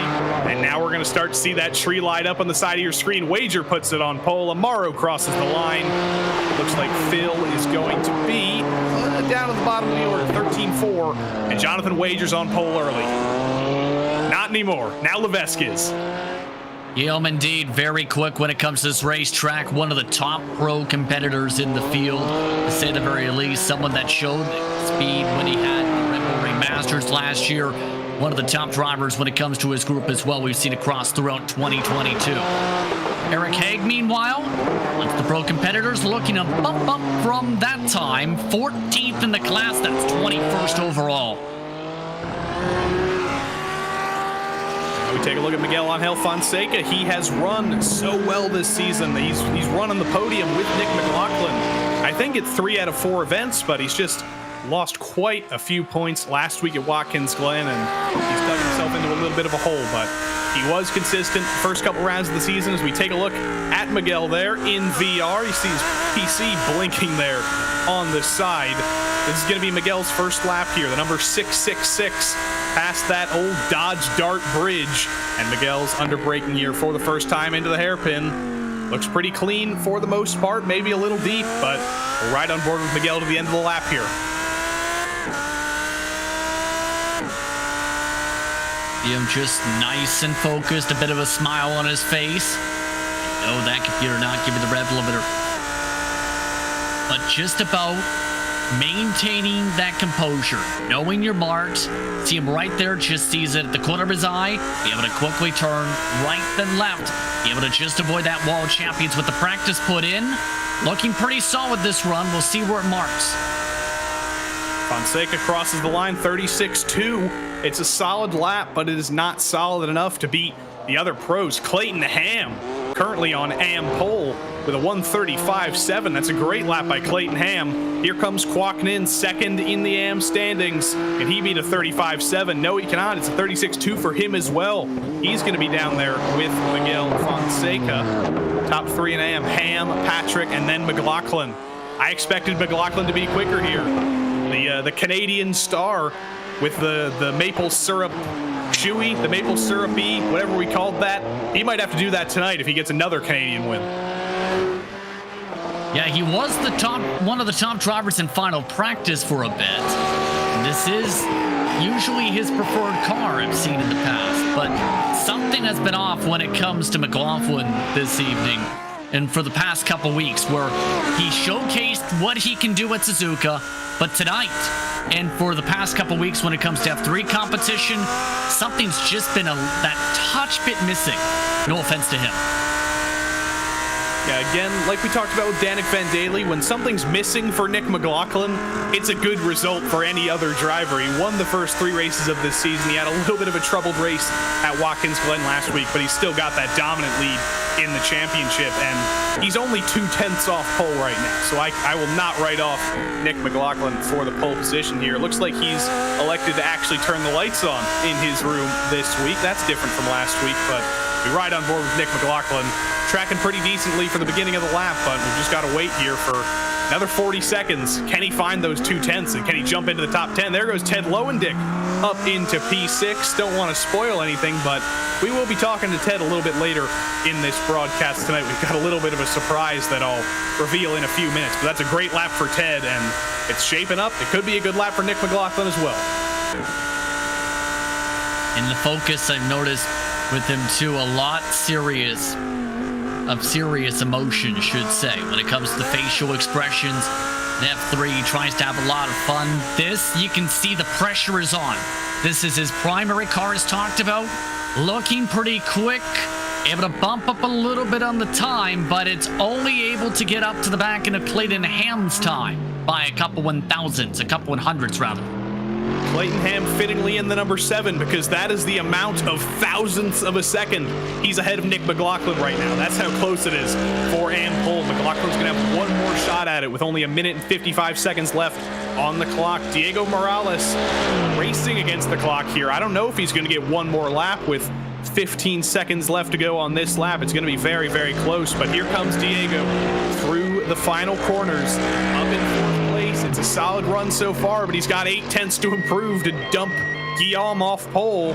Diego crosses the line. It's a great lap, but it's only great enough for 3rd. He puts it down into the 35 zeros, but what a lap for Levesque at the moment, a 34.7. Ted Lowendick driving his way to the pit lane, meanwhile, seems pretty content with his time in the top 10, not electing to finish off the 4th lap, just trying to practice the pit stop sequence, it looks like at this point. With the final few moments on the clock here, so momentum when it comes to yellow stripe. Tommy Brisson amongst those trying to fly the flag in this race as part of the pro class, looking to bump up from 18th overall, 14th in the class here, just about hit the wall. IS Motor Motorsports 2 and 3, rather. Not quite 1, 2, 3 in the fixed race. Trying to recreate that this time out. Brisson does improve, but only by 1/10. He's going to stay down in 14th place for the moment. 35 seconds left on the clock here. Marc-Andre Desjardins currently in 9th in AM. He's got a little bit of work to do. The top 10 in AM is pretty good, but he knows he's got more speed in that car. He's got a whole stable of ASR Esports teammates, and he knows they've got speed, and he knows he can find some more speed in this Mercedes. Through the final corner, he might have speed. Unfortunately, he's just written all of it off. That's going to be an incident point there for that contact, and Marc-Andre Desjardins is going to stay 9th in AM. An exciting qualifying session amongst these drivers, but my goodness, only one driver in the 134s, and it's by 0.3 of a second, Joey. You can take a guess who it was. 7,020 iRating right now for Guillaume Levesque. iRating, of course, isn't everything in league racing, but you know Guillaume Levesque is pretty darn good in these cars. Andrew Waring, though, another good qualifying alongside Guillaume. He's going to try and pounce on the start, and Diego Morales and Jonathan Wager will be behind them, too. A pair of more ASR Esports teammates, Vincent Trepanier and Arnaud Genet, 5th and 6th, rather. Mark McDonald and Ted Lowendick, 7th and 8th. And then Devin Horvath is 9th in Pro. Your AM pole sitter, 10th overall, Clayton Ham, followed directly behind by Nick McLaughlin. Then Caven Norris is 12th. In unlucky 13th is Alexandre Breton alongside Tommy Brisson. Ryan Patrick, 3rd in AM alongside Mitchell Ian Green. Lauren Christophe Desruelle and Ozzy Milwain round out the top 18, but we're going to keep on going. Dave Menino, Nick Horvath, Ethan Tavetas, Corey Precker, Luke Davis, and Miguel Angel Fonseca. A lot of AMs, a couple of pros. Michael Paviano, another pro in 25th. Brett Thurman, another pro in 26th. And then a couple more AMs. Marc-Andre Desjardins, Kwok Nin. Rob Campbell had a pretty solid race in the GT4s last night. And Eric Haag is 30th. Caleb Lehman, Alex Wright, David Bush III, Christopher Rhines, Phil Amaro, and Colin McKenzie are the top 36, but we've got even more cars than we did in the last race. Sean Mulholland and David Morse round out the 38-car field for tonight. Actually, they don't. There are two more. Robert Ridgway and Matt Hilton should be joining us at the back of the field, so it'll be a full 40-car grid here at Montreal, Justin. As if we didn't have enough chaos and drama with a 34-car field. Now we've got 40 of them. We've got two classes, and it's even hotter on the track. Yeah, hotter by at least 8 to 10 degrees Fahrenheit, which will make things a lot more slicker for these drivers in this class. You better hold on, to say the very least, if you want to be able to come away with the checker flag in this one. This should be a wild one. And these drivers, very hyped already to try and battle it out. You have teammates on the right side, but you have a very fast Levac on the left side. Remember, open setup. So it's all about not just the driver, but the amount of technical ability for these teams. Bad news for fans of Robert Ridgway. If James Carter is watching, he's going to be very disappointed. Robert Ridgway has had an internet outage, so it will be a 39-car field for tonight. Robert Ridgway will unfortunately not take to the start. Might have been a rogue particle at one of those particle accelerators that took out his internet. But anyway, the green flag is out. Guillaume Levesque leads us to green. He's already off from turn 13. The green flag is out, and Guillaume Levesque leads 1, 2, 3 in a straight line into turn 1. Andrew Waring tries to stick with him. Diego Morales is going to be right to the back of them too as well, but with 0.7 of a second, the gap in qualifying, Andrew Waring knows that he's got to make the move now. Has to be able to keep up, has to be able to find a way to be able to stay within this draft right now. Do not let Guillaume pull off and away. We've seen a similar tempo setup in the fixed race right from the get-go. Just about even speed, though. Mercedes, Mercedes, Mercedes, Mercedes, Mercedes, Mercedes, Mercedes amongst your top 7 so far. Somebody please remix that. That was a great beat, Justin, with all the Mercs. Devin Horvath, the first BMW in line here, under braking behind Ted Lowendick for the first time. Just a little bit of a train for the moment. Alexandre Breton in the background has jumped Nick McLaughlin. Looks like Nick's getting into a little bit of trouble, and I think he's serving a slowdown. And this is not good for McLaughlin right from the get-go. Under attack for position because of the slow-up. McLaughlin near 3 wide. Ryan Patrick gets through. I think that might be Tommy. Yeah, Tommy Brisson's gotten through, and now Ryan Patrick in that two-tone Lamborghini. He is ahead of Nick McLaughlin now, but they chase each other down the back straight here. Audi versus Lamborghini. They have the same heart of the car, I believe, but two very different looking motor vehicles, and Nick McLaughlin is going to fall to the driver who beat him to his first victory last week, Ryan Patrick. Lap 1's complete, and it looks like we are clean through the entire 39-car field. We'll say when it comes to Ryan Patrick, a solid start to this race. Look behind him, though, some major sends coming up already. Nick Horvath amongst those, not backing down early, trying to bring the flames on the outside, not the preferred groove, though. That will lose him all the time he just gained. Nick Horvath, the Flying Husky, flying to the outside of the corner there as he goes alongside Miguel Angel Fonseca down the hill here, and they've sorted that out. They're now single file, but look forward, the number 886. Lots and lots of positions to be made here as some of the drivers starting further back. It's a big field, and if you're starting that far back, you got to make positions early, and bad news for Eric Haag fans. He's found his way to pit road. He's going to be the first car to run into trouble tonight. Remember what we've seen at the start of the race when it came to the fixed race with the squeeze coming through a corner? May have just been the case there with the 101 car when it comes to Haag, by the way. That's your first tow already. Not what you want to have happen in the first 3 minutes. If you're a driver who has an incident that early, you're extremely frustrated. Remember Roy Brown in the last race? He got a penalty very, very early as well. But Eric Haag, that's a little bit more than a penalty. That's big damage. That BMW, no brakes on the grass and pounds the outside wall as Ted Lowendick pounds the inside curb at the chicane. He's in 8th place. He's up one spot, I believe. I can't remember if he started 8th or 9th, but Ted Lowendick having a pretty solid race here in 8th, but he's got a very hungry Devin Horvath right behind him. Yeah, Devin has been sending it very hard through these corners. We've already seen how aggressive Nick has been throughout the heart of the pack as well. Not a surprise to see the other Horvath trying to do the same here, but when it comes to Lowendick, of course, known for his good speed, has some backing when it comes to Vector and when it comes to RSR. Just keeping it nice and steady with that nice drink to keep him cool next to him. There is Ted Lowendick. Is that pancake syrup to his right?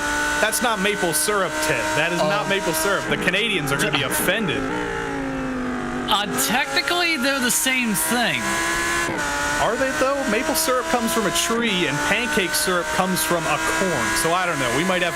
If Nick McLaughlin's in the booth, I'll ask him about that. But I'll tell you now, we will be talking to Ted a little bit later tonight in this broadcast. He very kindly elected to be a sort of experimental driver who we could talk to in the middle of the broadcast. So in a couple more minutes, maybe when the race is a little bit calmer, we're going to drag Ted in here, take him by surprise, and have a little bit of a mid-race interview with him. So stay tuned for the next couple minutes for a lot of great racing and eventually an interview that hopefully doesn't make Ted crash at a very high speed into a wall from 8th place. But anyway, the battles do rage on here throughout the entirety of the field. We've got another very, very long train. Luke Davis on the attack, the number 101 behind.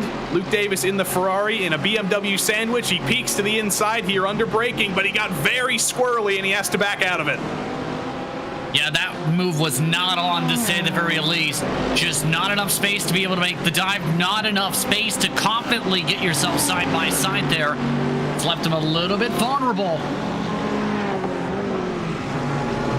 Brett Thurman ahead, Michael Paviano behind, 2 pros, so he doesn't need to fight for these positions necessarily, but he is hungry for track position, and he can see that some of his AM competitors who are ahead of some of the pros are starting to streak away. Clayton Ham currently leads in AM, only 4/10 over Alexandre Breton.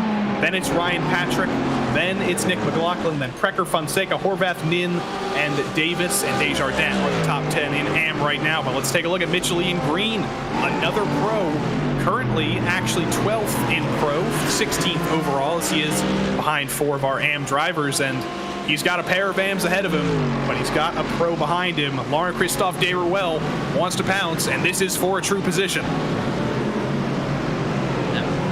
Very lengthy name, trying to find a way to make a lengthy move around the rest racing car at this point.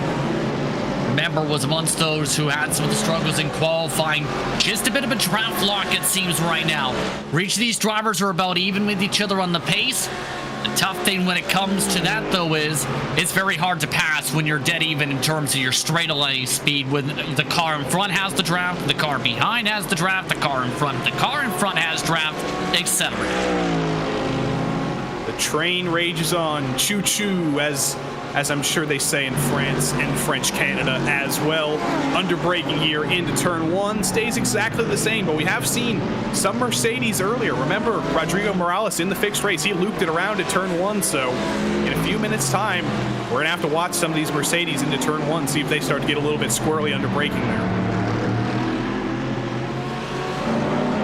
Yeah, right now some trouble building up, though, instead of some of the drivers having some squirrely moments. Desjardins in particular, who we've seen scrape the wall of champions in qualifying, just had a bit of an off because he had launched it into the corner, believe. I think I must have called that instantly, though. The second I started talking about Mercedes having trouble at turn 1, Marc-Andre Desjardins in the top 10 in AM does exactly the same thing. Doesn't loop it all the way around. Just kidding. Yes, he does as he clips the grass, and he will rejoin. He was in the top 10, and now he's 16th in class.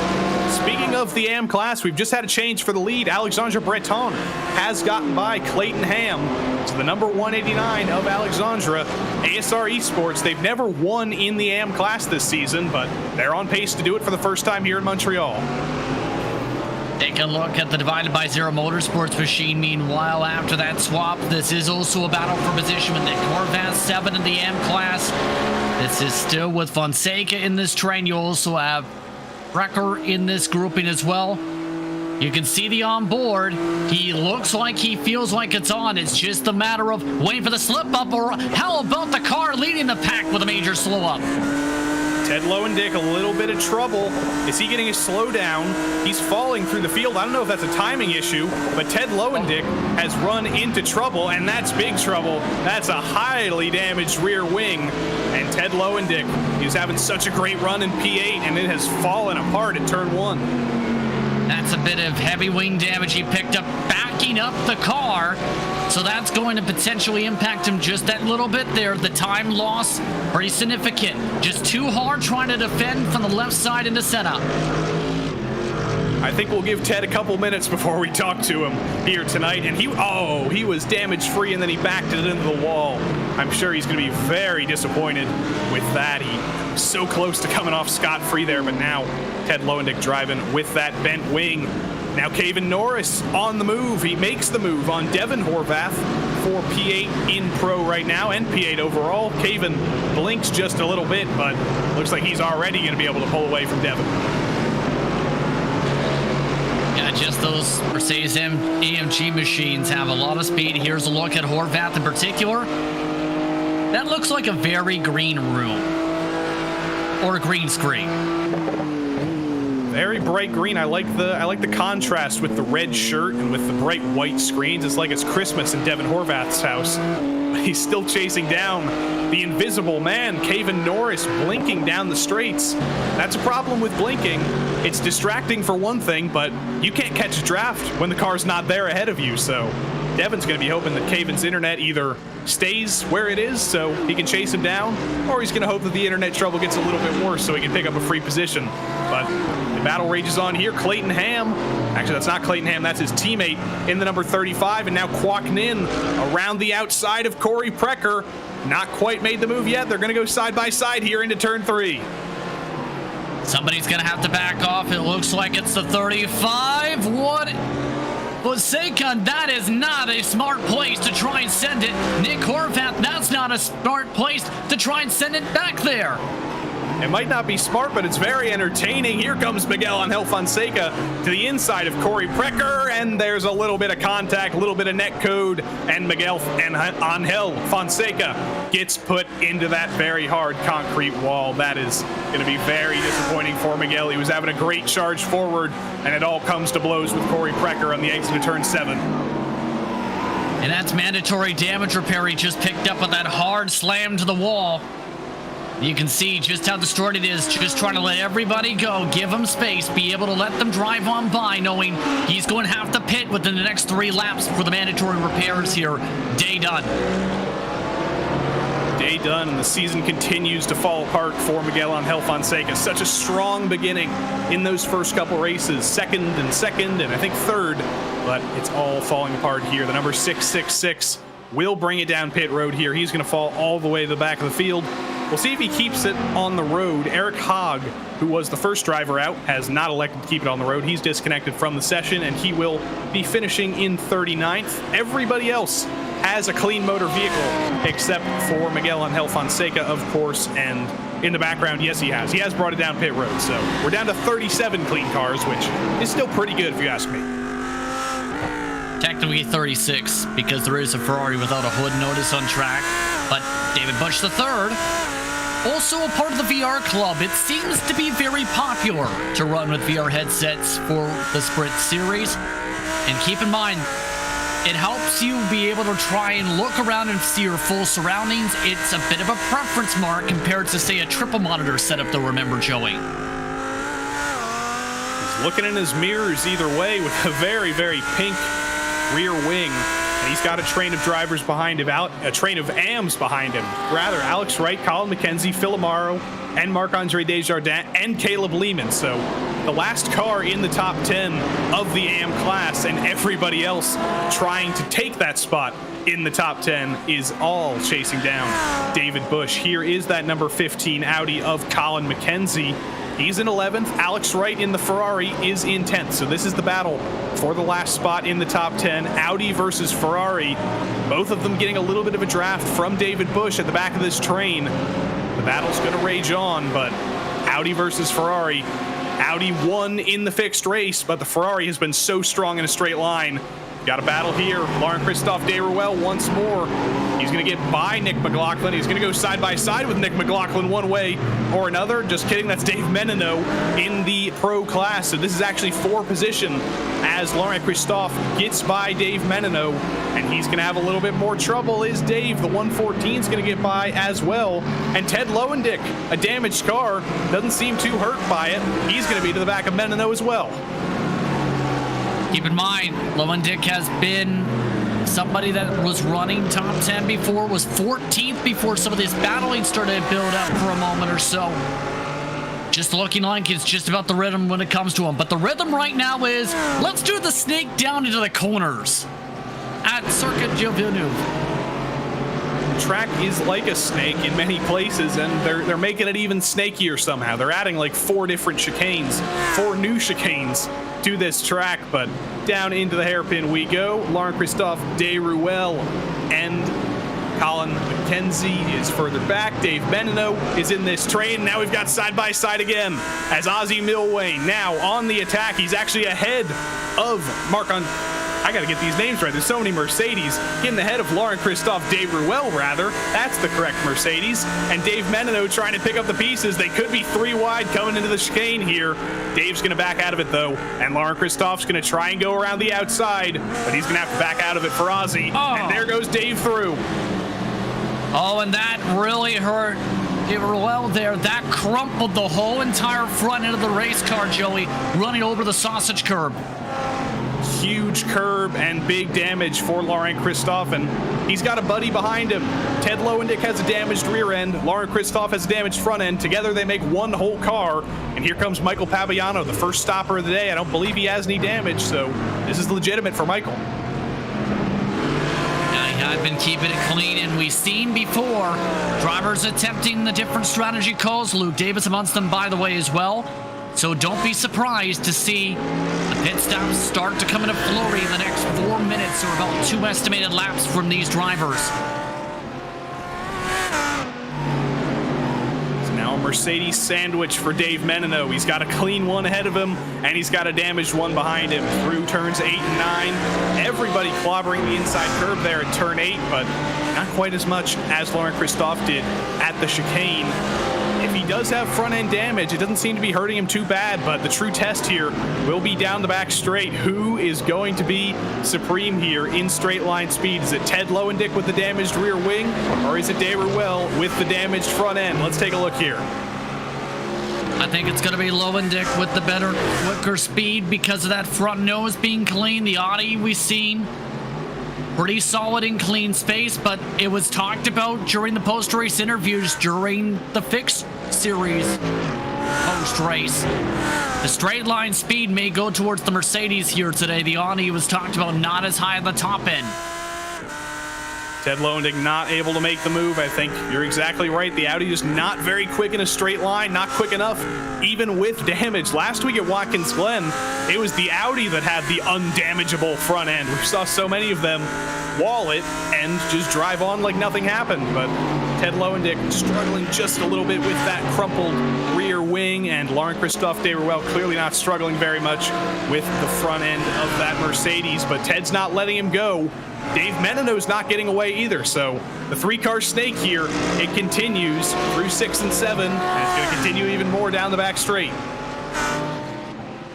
If anything, Menino started to break away a little bit with the cleaner air, and that's what I noticed before with the Audi.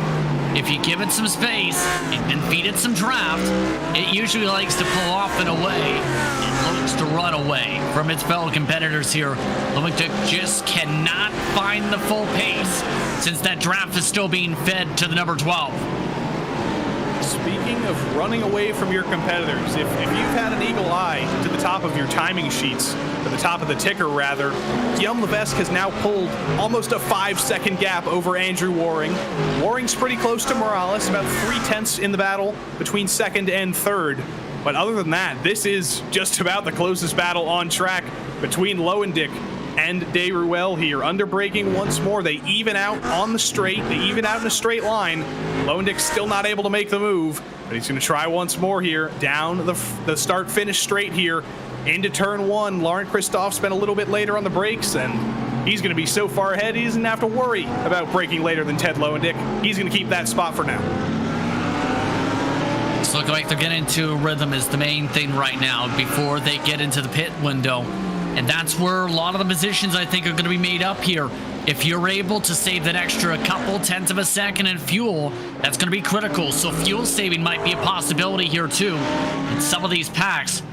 Or it's the case if you're, say, the battle for 11th or AM, I think, when it comes to Desjardins, just waiting for the opportunity to force a mistake. Pressurize your drivers up in front of you to be able to make some passes.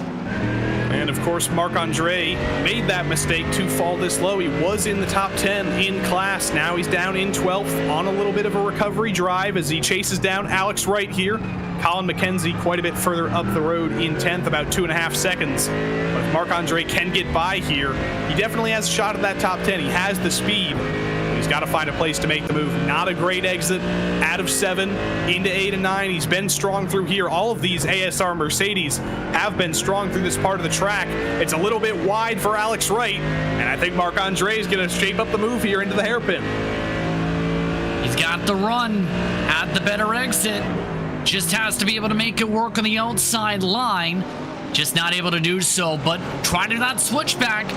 Just not able to do so. Just the right timing when it comes to parking the bus in the middle of the apex for Alex Wright to force the checkup to avoid the contact.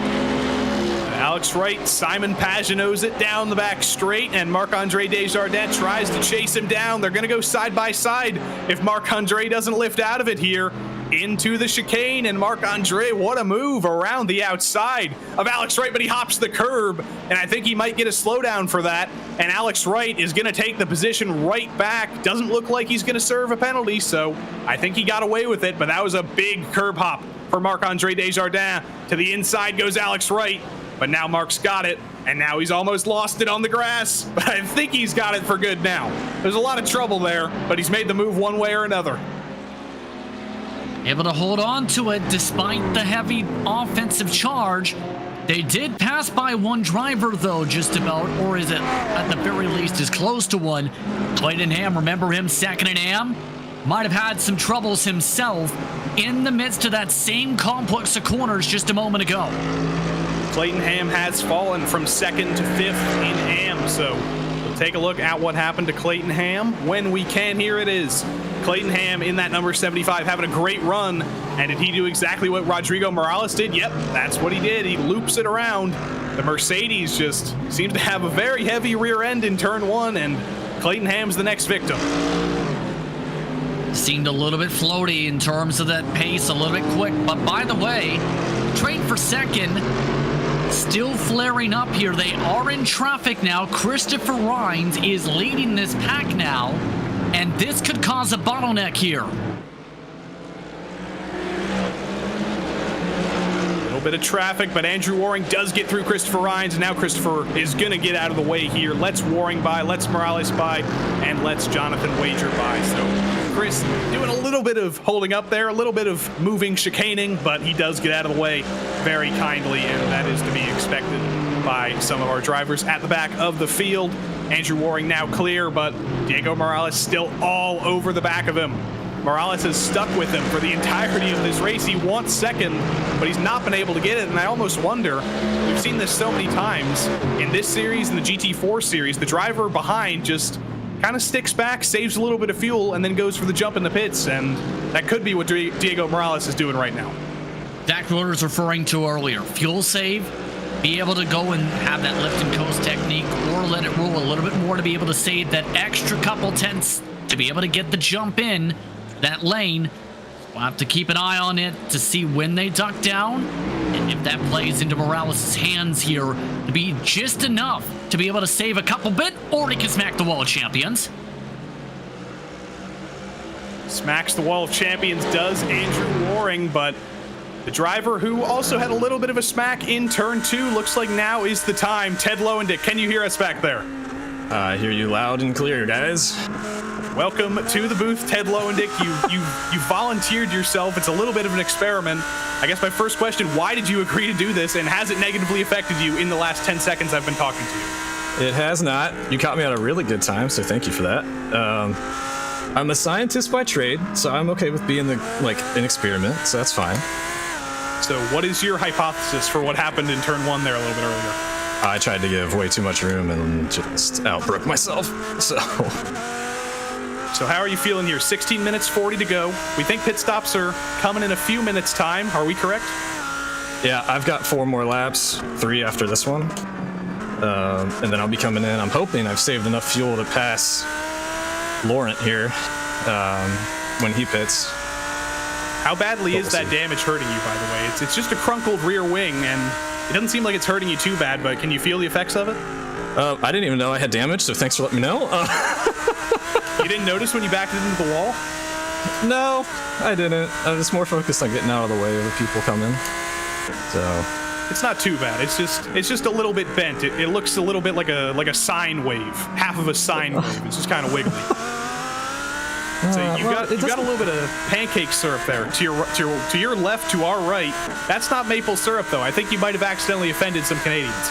Well, I did the best with what I had in the pantry. I have a makeshift Tim Hortons cup here. I don't know if you guys can see that or not. I can barely make that out. I thought that was milk, but that's just a napkin in there. Yeah. Well, clear cup. Black market didn't really work. Oh, we got a good run here on Laurent. And send it down the inside, turn 1. Let Ted commentate his own move here. Here we go. I've seen him hit it off the wall coming out of this next set, so maybe we get lucky here. I don't know.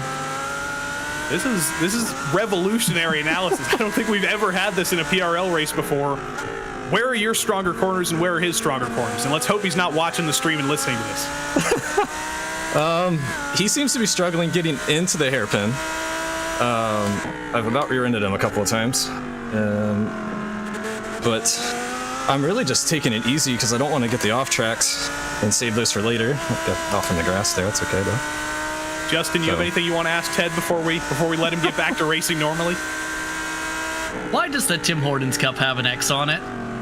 Well, there's not a Tim Hortons near me, or at least on my way home from work, so it's a knockoff Starbucks cup. Oh, okay. So try to cover up the branding, I see. Yeah. Gotcha. But when it comes to this racetrack, how would you describe the characteristics in general when it comes to trying to handle these corners with some of the drivers getting very floaty on some of these entries? I will say that the braking zones have been the biggest struggle for me because the Merc's just fast, so I got to try to stay with him into the corners. And then hitting these curbs, the off-track limits have been adjusted a little bit. So relearning your entries into all the corners has been a little different this week. But I'd say that's been the biggest difference of everything. So what's the game plan the rest of the way? You're about to come into towards the pit lane in the next few moments or so. You've been trying to make this pass. What's the game plan from there on out to try and move on forward for the final 10 minutes? Well, if anybody's in a Mercedes, I'm not going to be able to catch him. It's just too fast in a straight line.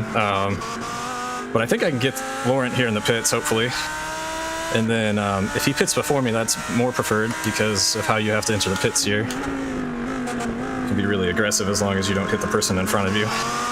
So we'll see how that goes here in a couple laps. Oh, we got literally loose there. Here we go. Ted Lowendick on the back of Laurent Christophe Ruel. I've never commentated a move while the driver's here listening. Let's see if he can catch up. Not quite to the back, but Ted, we'll let you get back to your own devices. We'll let you come into the pit stop in silence, in a little bit more calm. But thanks for talking to us here in the booth, and maybe we'll talk to you after the race, too. All right, thanks, guys. All right. Good luck to Ted Lowendick for the rest of the race. He's going to take a peek to the inside. He actually spooks Laurent Christophe offline here. But unfortunately, inadvertently, he has given Laurent Christophe a better exit here, and that ever-so-quick Mercedes is going to run away from this Audi here down the straight. And we've got pit stops up front. Guillaume Levesque, your leader, has finally brought it down pit road. With a sizable buffer time as well over the rest of the pack, and it looks like the second grouping of cars will stay down in terms of that train for second through fourth before the stops. But for the most part, most drivers have kept it clean so far. Not too many drivers approaching that incident limit with how they've been able to handle things, except for a couple of note. You see troubles for Trepanier and Munstos in the lane. Had troubles during that interview currently amongst those with the big toe currently. Pit lane exit here. Mark McDonald and Clayton Ham. McDonald does get out just ahead of Clayton, who's currently third in class. He's actually jumped Alexandre Breton, but I don't believe Clayton has brought it down pit road. Alexandre has. So Clayton will lose that spot. Nick McLaughlin will likely lose that spot, as will Ryan Patrick. Once everybody brings it down pit road, but that has not come yet. Andrew Waring has yet to pit. Diego Morales has yet to pit. Wager, just about everybody down to P6. Guillaume Levesque has yet to bring it down pit road, but I think they will bring it down pit road this time. If I remember Ted saying 4 laps ago correctly, this should be the time for Andrew Waring to bring it down here. So let's see, into turn 12. Is he going to skip the braking zone? Yes, he is. He almost goes into the back of one of the Ferraris, who was legitimately taking the corner, and that slowed him way down. This is Morales' chance to jump him now. And now there's near contact amongst them as Morales is forced to cut through all the pit boxes. This might go to Morales' advantage if he's able to time it up right on the brakes, with them near dead even. How in the world did they not slam into that car, though? As Morales missed the box trying to watch the car in front. And it's all evened out. A little bit of trouble for Waring, now trouble for Morales, and it's all evened out. Guillaume Levesque already passed both of them. Wow, Guillaume is going to have an even bigger lead now as we've got a race off pit road between Wager and Diego Morales. Who's going to get off first? It is Diego, pretty easily over Jonathan, but they have both lost touch with Diego Morales, now over a second up the road. Now the battle's for third between Diego and Wager as we've got more drivers on pit road. There's Ted Lowendick exiting the pit box, 9.9 seconds in the pits. He's not going to fix that broken rear wing. But a few other drivers, Clayton Ham brings it down pit road. David Bush, the third in the background. Craziness in the pit lane. It's almost over. And I tell you what, Ryan Patrick has jumped Alexandre Breton into the lead of Am. That's going to be huge when it comes to that battle because Breton had about a near 2-second longer pit stop compared to his fellow competitors. So now Patrick, yet again, looking hungry for another W here. But the problem is Breton, we've seen him quick in terms of the raw pace, short to mid-run before that pit stop window to be able to pull away by a sizable gap. Keep an eye on that as here you see that entry that helps set things up side by side and able to jump ahead of Breton. Ryan Patrick won his first Precision Racing League race ever last week at Watkins Glen. Somebody finally took Nick McLaughlin down in AM, and can Ryan Patrick go 2 for 2 now? Alexandre Breton was dominant in the first stage of this race, but he's now lost the lead in AM. He's on offense instead of defense for the first time tonight, and he's got 9 more minutes to make that move back. We know he has the speed, but it's been tough to make moves all night. He's in a powerful Mercedes. We'll see if he can get by Ryan Patrick here for the win in AM here, chasing him down to the start-finish line. It's a half a second gap, but Breton has been very, very quick through the middle sector of the track. Yeah, Breton, this is right where he really pulled away before. Remember, when he was able to take the M-Class lead, these harder braking marks was right where he gained a lot of that time, and we've seen this tonight from all the ASR back machines. Just has to be able to pull in that draft right now. That's the tough mark, to be able to close in the rhythm fully. Breton running 137.2s currently. I have to compare the 2 laps once they cross the line next time by, because I think they're a little bit skewed because of the pit lane time. So we'll see a true comparison between Patrick and Breton once they cross the line at the end of this lap. If we're talking best laps overall, Breton's best lap is 3 whole tenths faster than Ryan Patrick. So Alexandre might have not been quicker in qualifying, but he has found quite a bit of race pace here, and he is all over the back of Patrick, a little bit further back than he would have liked here into the hairpin. He's trying to close it up, but looks like he's actually losing time, if anything. Maybe he's pushing a little bit too hard. Might be pushing a little bit. Also, it doesn't help that Ryan Patrick is picking up the draft from the grouping of pro drivers up the road here, too, a little bit of it at least. That's going to equalize a little bit things out and make it the draft lock scenario we talked about earlier on in this race, potentially for Patrick to try and pull away here. Looks about the same as it did on the previous lap here down the front straight. If anything, Breton has lost more time here. The gap now approximately 8 tenths. It was half a second on that last lap, so the number 189 needs to find something to close up this gap. We look further back in the field. Nick Horvath has been in the wars all race so far tonight, and he is still in a sandwich. The number 206 of Marc-Andre Desjardins has made it back into the top 10 in AM. He has recovered, but he wants more. Corey Precker in that yellow stripe motorsports Mercedes, then Nick Horvath in the green McLaren, and then Marc-Andre Desjardins in the Mercedes, 6th, 7th, and 8th in AM. Nick Horvath, remember, amongst those trying to be very aggressive, that was Flames. They've been trying to feed that hunger to gain this spot all throughout the race, it seems. And for Horvath, seen in plenty different types of cars, looking solid in every car we've seen him in PRL competition this year. Looking like he's got the better momentum, though, because Corey is starting to make mistakes here. Horvath, not so much. He peaks to the inside, a little bit of a wide line there, a little bit of overspeed coming into turn 6.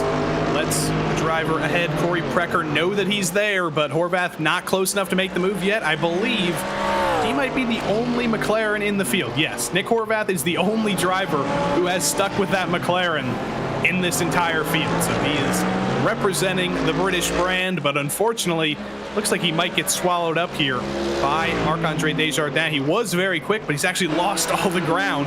In the second I mentioned him, he's just lost all the ground he made up, and now he's got Rob Campbell to the back of him, which is making this a 4-car battle for 6th and AM. I think partly because Desjardins just got so close that he nearly got into the flames, so to speak, of Horvath's car. But now that's setting things up for Campbell. Despite the damage, Campbell keeping in the draft. Now in front of them, Precker still holding on. Horvath just not in the right position to make a move. Remember, though, 1 and 2, Horvath has been extremely aggressive in the past.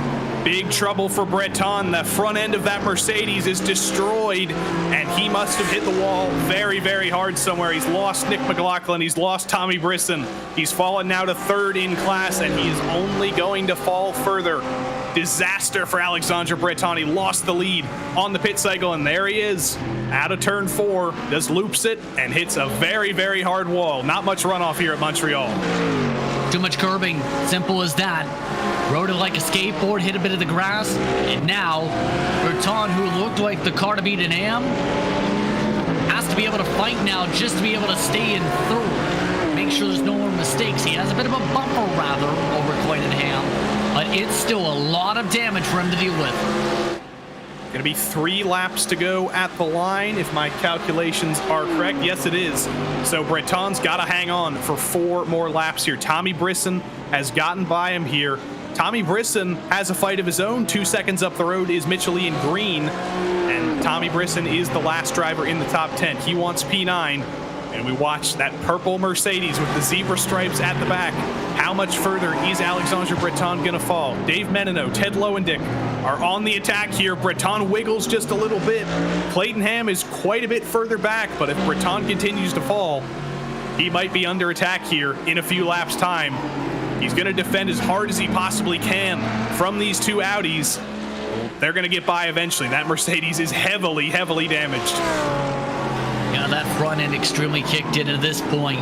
We've seen drivers get away with the minor damage, but that is fairly significant aerial damage, fairly significant potentially on the chassis, going to affect some of the turn on that left front tire. I think that car has to be smart here at this point. Breton has to be precise on the movements. He's already made a couple major slides trying to turn the car. He's just struggling to hit in terms of the curbing compared to what we see for Menino and Lowendick. But look at the run. Here comes the move for 14th. Here comes Ted. This time he doesn't have 2 commentators yelling at him coming into the hairpin. Around the outside, he's got the optimal line on the exit, but unfortunately for him, Menino has the shorter line in the middle of the corner. Menino's going to stay ahead. As up ahead, Diego Morales and Jonathan Wager were fighting as well. We'll look at that in a few moments, but this battle is not over. Lowendick still very, very quick in a straight line. Peeks to the inside, lets Menino know that he's there, but he's not able to make the move yet. 2 laps to go. 2 more laps of chances for all 3 of these guys to switch around. I think for Menino, he's got the chance. If I'm him, go for it. Here he goes. Menino to the inside, and Breton knows he's not fighting for position here, and he lets him by. I imagine Ted Lowendick will be able to do a similar thing here, but Ted needs to get by quickly because he needs to get back in the fight with Menino, and that is very kind by Alexandre Breton. Lets Ted Lowendick by, doesn't fight him. He lets that battle continue. He wants that battle to continue because if them 2 come to blows, he's going to be able to pick up the pieces. But looking further back, you can see there's about a 6-second gap between Breton and Lauren Christophe Desruelles, who's ahead of Tavitas, who's ahead of Milwain, who's ahead of the AM 4th place driver, Clayton Ham. So I don't think Alexandre Breton has really anything to worry about for that AM podium, but we do have a fight here for 14th and 15th. Ozzy Milwain wants to make that move on Ethan Tavitas. Breton's going to let them both by as well. He knows he's got this big bubble. He doesn't have to fight. Yeah, I think Breton's just trying to wheel it and just trying to slowly crawl it around here. As you take a look at the YS Motorsports machine, in this respective pack now in turn, heading off into the corners. Tavitas amongst those quietly running forward, trying to keep up with Laurent Christophe in the midst of things. Ozzy Milwain, got Vincent Trepanier, who is a lap down also in this train. Yeah, forgive me. That is Vincent Trepanier. That is the lap car. That's not Alexandre Breton. He has not let these drivers by because he is 5 seconds up the road from them. So he's got a lot of ground to lose before these guys get by him. But Guillaume Levesque has taken the white flag up front. Everybody will take the white flag here. Tavitas has 1 more lap to defend. Menino has 1 more lap to defend. Got a few battles in this field that are yet to be resolved. You've only got 13 more corners to resolve them. Here we go, to the inside, to the outside, trying to figure out where to go. Ozzy Milwain does peek it to the inside, almost makes contact with Ethan Tavitas, does make contact with Ethan Tavitas, but Ethan is going to hold the position for the moment, and Ozzy's going to have to get back in line. Oh, and he hits him. Milwain completely misses the braking zone and just slams into the back end of him. And that's going to allow Clayton Ham past Ozzy Milwain.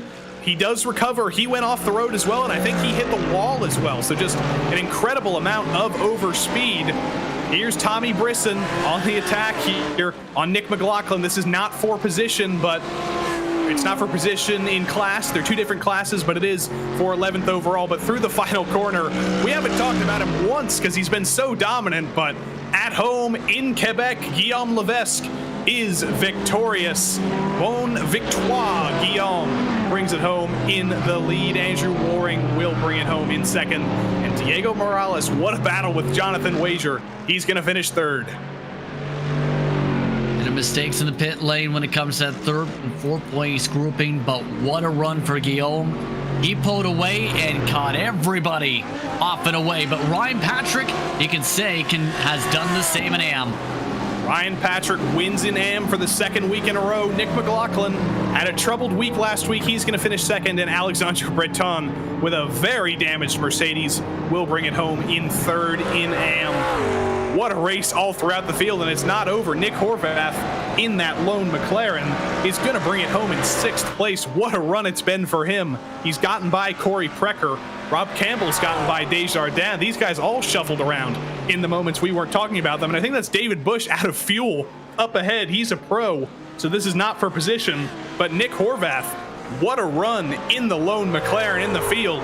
P6 for the Flying Husky number 382. Still a few more battles on. Some of the drivers in this pack have had some slowdowns, including that 886. How does Matt Hilton play this? How does the side-by-side play out the Wall of Champions? Here we go to the line. It's going to be a drag race. It's not going to be a drag race. The number 72, Luke Davis, gets turned by Brett Thurman. Now Luke is going to have to back up here to the line. Amaro's going to get by him. Wright's going to get by him. He is going to back it up to the line. But I don't know whose fault that was, but that's going to be very disappointing for Luke Davis. He loses out to Wright and to Amaro. He's going to finish 15th in class. Wow. But we fly over the rowing pond, and let's take a look at these results here. Guillaume Levesque, just completely dominant, untouchable over Waring and Morales. Jonathan Wager fought his hardest to get on the podium there, but he could not quite get there. Arnaud Genet, a very strong race for the Chief Road Steward here in the Precision Racing League, and he beat Mark McDonald to the line. Taven Norris was 7th. Devin Horvath brought it home in 8th, and Ryan Patrick was 9th overall, but he's your AM winner for the second week in a row. Mitchell Ian Green, a solid top 10 for him. 11th was Nick McLaughlin. 2nd in AM he was. Tommy Brisson was 12th overall, 10th in pro. Dave Menino and Ted Lowendick, 12th and 11th and 12th in pro, if I'm calculating that correctly. Alexandre Breton hauled the damaged car home in 3rd in class, and then Lauren Christophe de Ruel and Ethan Tabatas battled to the end. Clayton Ham, 4th in class, and Ozzie Milwayne and Michael Pabiano got into assorted amounts of trouble over the course of the night. Then top 5 in AM. Colin McKenzie was the last car in that top 5. Precker, Horvath, Campbell, Desjardins, and Lehman were the last cars in the top 10 in AM. David Bush brought it home after running out of fuel. Kwok Nin, Matt Hilton, and Phil Amaro also brought it home in AM on the lead lap. Alex Wright did as well, ahead of Luke Davis, who got turned coming to the line by Brett Thurman, or by himself. We'll look at that a little bit later.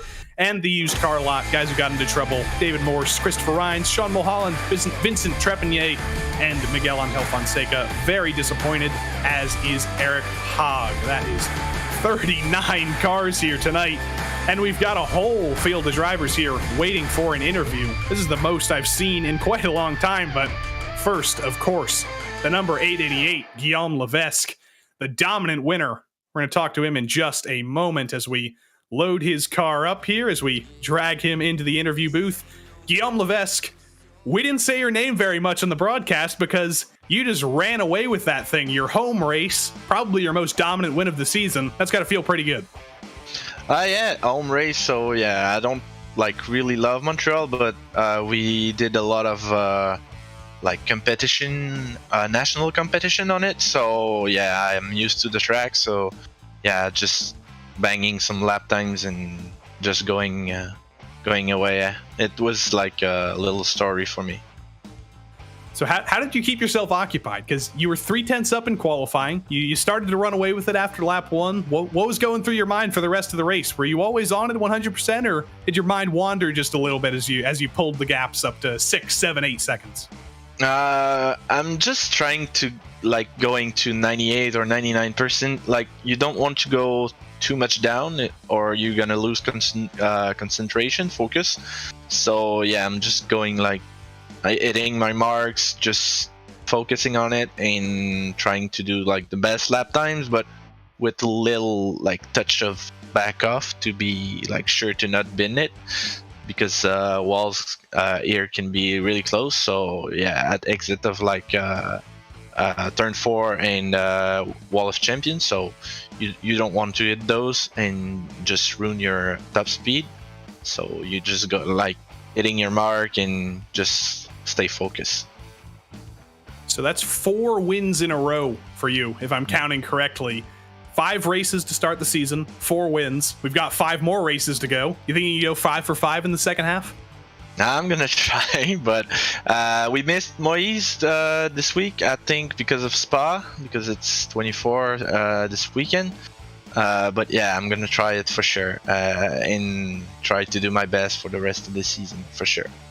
All right, we will see you back at Spa next week for this series, and hopefully we'll see Moises too, and you guys can put on another duel like you did at Fuji. Congrats on your win again, Guillaume. All right, thank you. That was your victor, Guillaume Levesque. Once again, almost unstoppable, but the driver who was closest to him was Andrew Waring, finished in second, and he's going to be talking with Justin once we move him in here. Second place, Andrew Waring. Evolve Esports, talk to him, Justin. Yes, indeed, Andrew. First things first, congratulations on the second. But it took a lot, to say the least, in that pit lane window. What was your perspective on your contact with one of the cars in front entering the pit lane, and then your craziness behind you into the pit boxes? I don't remember any contact going in. I kind of checked up and definitely was close, but I don't actually remember getting an X or anything. And then unfortunately, I just obviously wasn't looking at my rear view.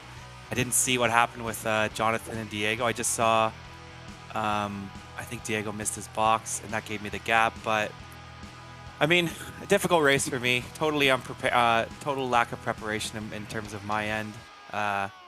Obviously, like hitting the wall a bunch, just to really lack the time to practice this week, and it showed. It's a pretty rough race for my end, even though it was still P2. It definitely wasn't good. Yeah, Morales, for reference, was towards your left side before those pit boxes, and then had about 3 to 4 seconds of backing up and pulling forward before he made to the pit stall.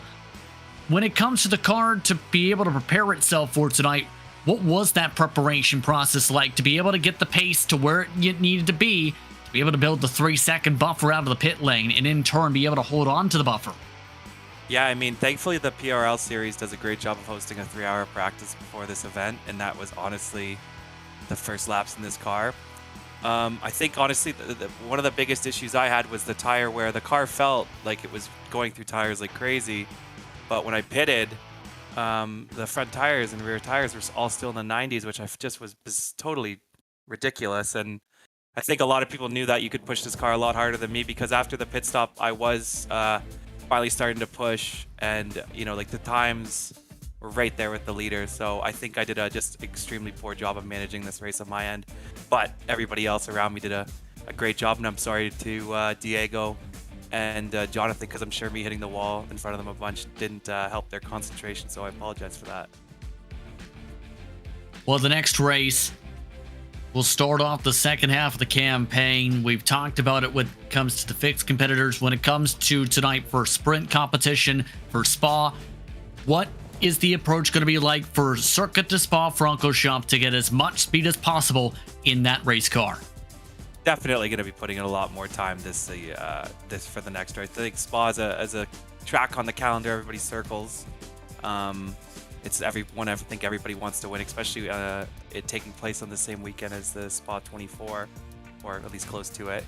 So obviously a lot more time in preparation, just testing, turning laps, and tuning in that setup, and making sure the race strategy is there, and knowing what times you need to hit in the race. Because unfortunately, if you let Mr. P1 go, he's just gone. He's too consistent. He's too good on his tires. It's too well managed. So if you're not prepared, he's gonna walk all over you.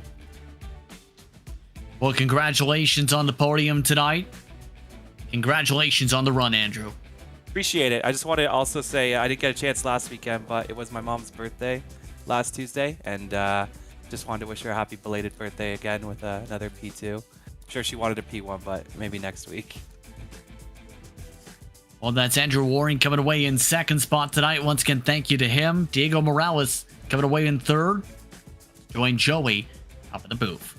Joey? Yeah, Diego, it was a heck of a battle there between you and Jonathan and Andrew. Eventually you came out third, but was that pretty fun? Fighting for 3 different cars for one spot there for the entire second half of the race?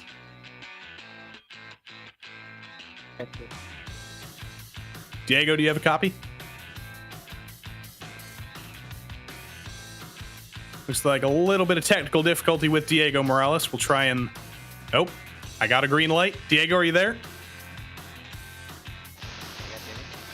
Looks like a little bit of trouble with Diego. We can't quite hear you, Diego. We'll try and bring you back in a moment, but I believe we have our AM winner waiting in the wings while Diego sorts that out. Ryan Patrick, the winner in the AM class for the second week in a row.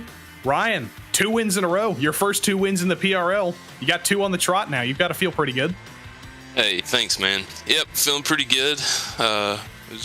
Kept it clean, which was tough in this race. You were battling with Alexandre Breton there. He jumped you in the race, and then throughout the pit cycle, you got ahead somehow. Then he dueled for a few more minutes. Then he crashed. What was that like from your end? Well, I mucked up qualifying pretty bad, and my mindset was just to try to keep it clean and see if we could fuel save and jump some people in the pits, and it ended up working out. So, yeah. And I think he may have, I don't know, Nick had some issues on lap 1 or 2, and he was pretty nice letting me squeeze by him there, and I think that could have changed the race too for me there. Teammate. Well, that's 2 wins on the trot for you. And speaking of your teammate Nick, he was dominant in the first 3 races. Now you've won the last 2 races. How are you feeling championship-wise going forward? Nick is quick, but we've got a good group of guys here at Lunatic. We're all looking out for each other, and somebody's got to keep him honest up there. Can't let him run away with it. All right, well, congrats on your win tonight, and we'll see you next week. See if you can make it 3 in a row. Thank you, guys. Broadcast is great. Really appreciate what you do. Thank you, Ryan, and thank you for putting on a show. And speaking of his teammate Nick McLaughlin, Quick Nick, as he has been dubbed by his teammate, he'll be in here in just a moment, and he'll be talking with Justin after second place. And Nick, we were talking a bit about tonight in terms of the momentum, in terms of the rockiness with F3, but also tonight, this is your primary car in terms of your skill set. Second tonight, had some bumping and banging we've seen with that shot. How are you feeling after the second place run? You had to claw your way to here. You know what? I'm real happy. It was a very slick track, and yeah, a little bumping and banging in the first couple of laps there, but kind of what Ryan was saying. We kept it tidy and just inherited the couple spots back, and I'm happy with the second place finish behind him today. I'll take it. Your team in the AM class in turn, and amongst the 2 of you, when it comes to the Lunatic Camp, has been very lightning quick. What's that been like, that preparation between the 2 of you to be able to control the momentum in this class? Honestly, it's been great working with Ryan. This is actually my first season I've got to work with him, and just putting a couple laps together in practice and really finding all the nuances of each track has been great to learn and grow with him. Here's hoping for the rest of the season we keep running well together. Well, the next race, we talked about this a little bit with some of the competitors with Spa. One of your teammates, Luke Davis in particular, has flashbacks to Spa when there was a massive one up the Kemmel Straight. Your thoughts on Spa as they look to avoid the flashbacks today or next week? Spa, oh man, from what was that, last season or a couple seasons ago? That was something. I got caught up in the wreck with Luke as he made it through and then hit me. So yeah, hopefully we don't have that again this year. I'm running a Ferrari for, I believe, the 24 hours, so it's not direct practice, but at least we'll have the track layout and hopefully it translates clean enough. Sorry, excuse me. Indeed. And the interesting thing when it comes to teammates, if you get involved with incidents with them, you're likely to become their teammate down the line at some point or another. Congrats on the podium position. Thank you. Yeah. That's Nick McLaughlin coming away with second place at M Class. Joey, back over to you. We're going to try one more time with our third place finisher in Pro, Diego Morales. Oops. move him on up into the booth. Diego, do you have a copy? Yeah, can you guys hear me? There we go. Now we got you. We got you figured out. So third place tonight. Pretty solid battle there with the two Evolve guys, Andrew and Jonathan. How was that from your perspective? A three-way battle for second. Yeah, oh my god, it was like a really hard race for me. Tires were gone like after the first half of the race, and then I was just like trying to, battle the guys there. Made a small mistake in the pits that cost me probably like P2. I think I saved enough fuel to undercut Andrew there, but yeah, I made a small mistake in the pits and took me forever to get out. And after that, I had like a small contact with Jonathan. I apologized to him, totally my fault there. But yeah, overall, I think it was like a good race for me. So we've been talking to everybody about Spa coming up next week. Of course, the Spa 24 is coming up on the weekend. Will you be running that? And if not, are you looking forward to Spa in this league next week? I will not be running that, but I'm really looking forward to Spa. Is a track that I really like. Of course, there is like a lot of fuel strategy that takes place there. So yeah, a lot of practice for me. But yeah, looking forward to that. All right. Well, congrats on your podium tonight, and we will see you next week. Thank you guys. Thank you everyone. Thank you Sinsa for supporting me, and thank you guys for broadcasting us.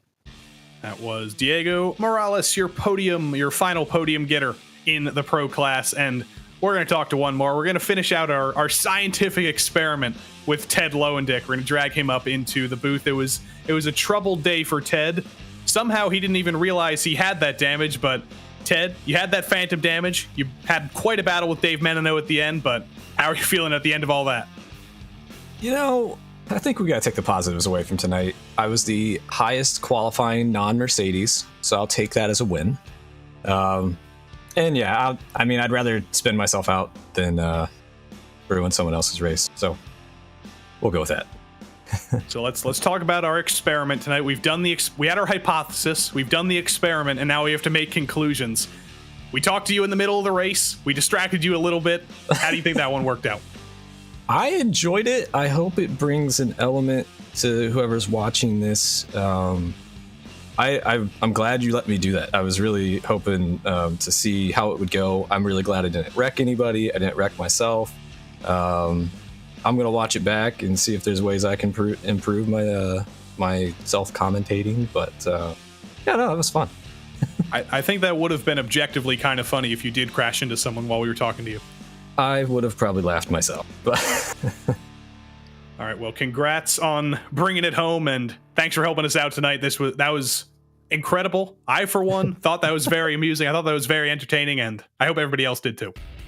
Yeah, thanks, guys. Have a good evening.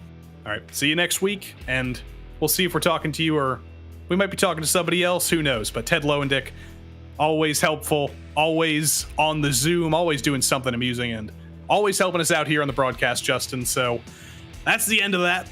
Lot of racing tonight, 35 minutes plus 40 minutes plus all the qualifying.